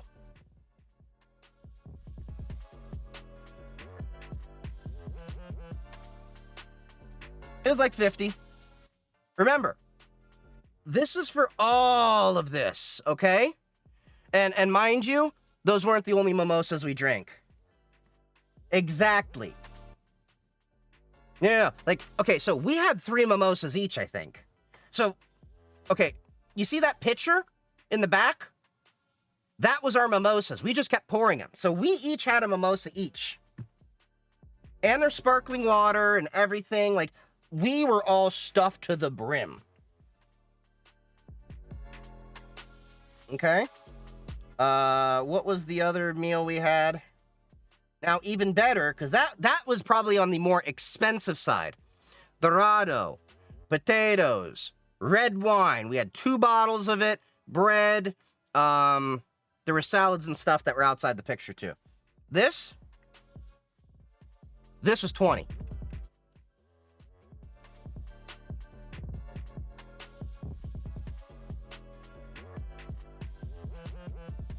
Where is this? This is Portugal, in Lisbon. I was there for Web Summit. The best orange juice I ever had was in Europe. The best orange juice I actually ever had was when I was in Israel. I was on a kibbutz for a while, and I squeezed that orange juice myself from oranges I had just picked that day. But of course, you're not really going to beat that. $20 with Dorado. Yep. We found one of those, local halls or something like that. See? I was at Web Summit. That's why I was there. And I think, okay, yeah. Oh, this was one of the funniest images I saw. Do some of y'all want my fried Jewish sausage?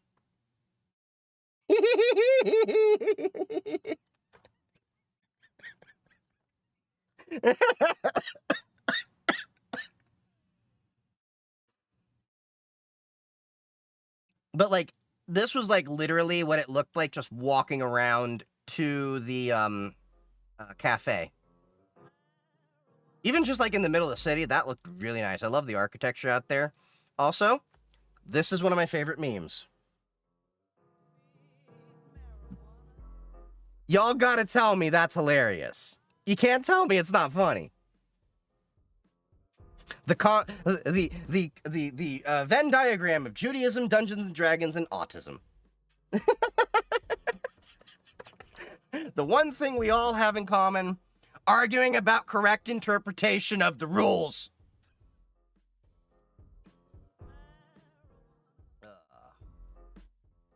Yeah, I had a great time when I was in Portugal.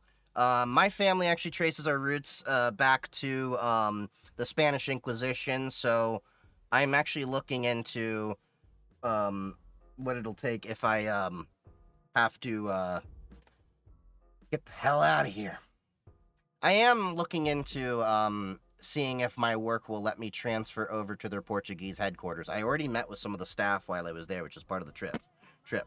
So, yeah, that's hopefully. Nobody expects the Spanish Inquisition. Sorry, Miss Jackson. That was about as close as I'm going to get to that.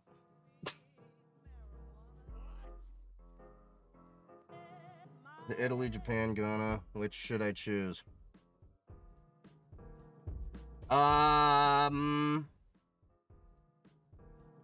Shit, man. If you're eligible for Japanese citizenship, I would honestly see about what you can do just to get that, because that's one of the hardest citizenships to get. And then I wonder,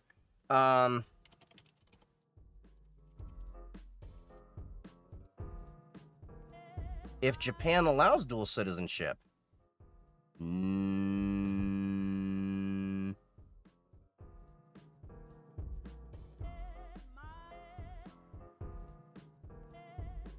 Okay, so you can explore if you are eligible for dual citizenship.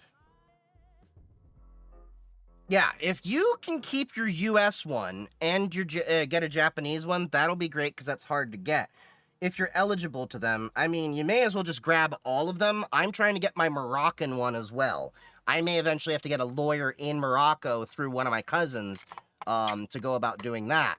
I mean, if I really ever wanted to claim Israeli one, that's not hard. My dad has an Israeli one, but I don't really want to be in Israel. Yeah, collect passports. Get your American passport as well. But I'm going to tell you this because a lot of Americans have this very stupid idea. They're like, well, I'm going to go somewhere and then I'm just going to renounce my American citizenship. Do not renounce your American citizenship unless you are a multi-millionaire and it's worthwhile. The United States citizenship, like it or not, is one of the most powerful in terms of not just travel, but also in terms of investment capability. So you can have better opportunities to invest your money and grow your wealth with the U.S. market than in many other places. That's why so many people covet a U.S. citizenship for access to banking and investment alone. U.S. government makes it very simple to renounce. You just can't have any debts within the U.S. No, they changed that rule. There's a huge fee. There's a rule that somebody wrote because one of the big guys, I think, that made a bunch of money after Facebook, did that. Yeah, you have to fork over 2K. Yeah. But it has been lovely hanging out with all of you. I just realized how late it is. I do want to get to bed, of course, because I got work tomorrow and try to get to bed a little bit earlier. So thank you all for joining me. This was my makeup stream for yesterday, so I will probably be back on stream tomorrow, 7:30 p.m. Eastern Standard Time. Tomorrow I'll probably do a little bit of gaming. And please do not forget, Saturday, movie night, 9 o'clock p.m. Eastern Standard Time, The Great Dictator, 1940s, with Charlie Chaplin. Of course, make sure to check out all of my socials. I am on TikTok, Mastodon, Blue Sky, YouTube, Threads. Well, I just cross-post the Threads. I'm not really engaging there. I may delete Threads at some point in the future, so don't get too hooked on that. But we also have the YouTube, we have the Pixel Fed, and I also am on Red Note, aka Xiaohongshu. And of course, make sure to join the Discord and the Matrix servers if you can. You're asking what temperature it is? It is... One second, I can get that for you. What's the temperature? It's negative 10 degrees outside. That's negative 10 degrees Celsius. So, what's negative 10 degrees Celsius to Fahrenheit? Negative 10 degrees Celsius is 14 degrees Fahrenheit. There you go. It's 14 degrees. But I love you all. Happy hacking. See you later. And I'll be chatting with some of y'all on the Discord and on the other internets and all that. Bad OPSEC, you leaked your temperature. Leaving us like my dad. Yeah. I'm going out to go get a pack of cigarettes. I know I don't smoke, I just started, but bye. See y'all later. Happy hacking. Stick around for the raid if you're on Twitch.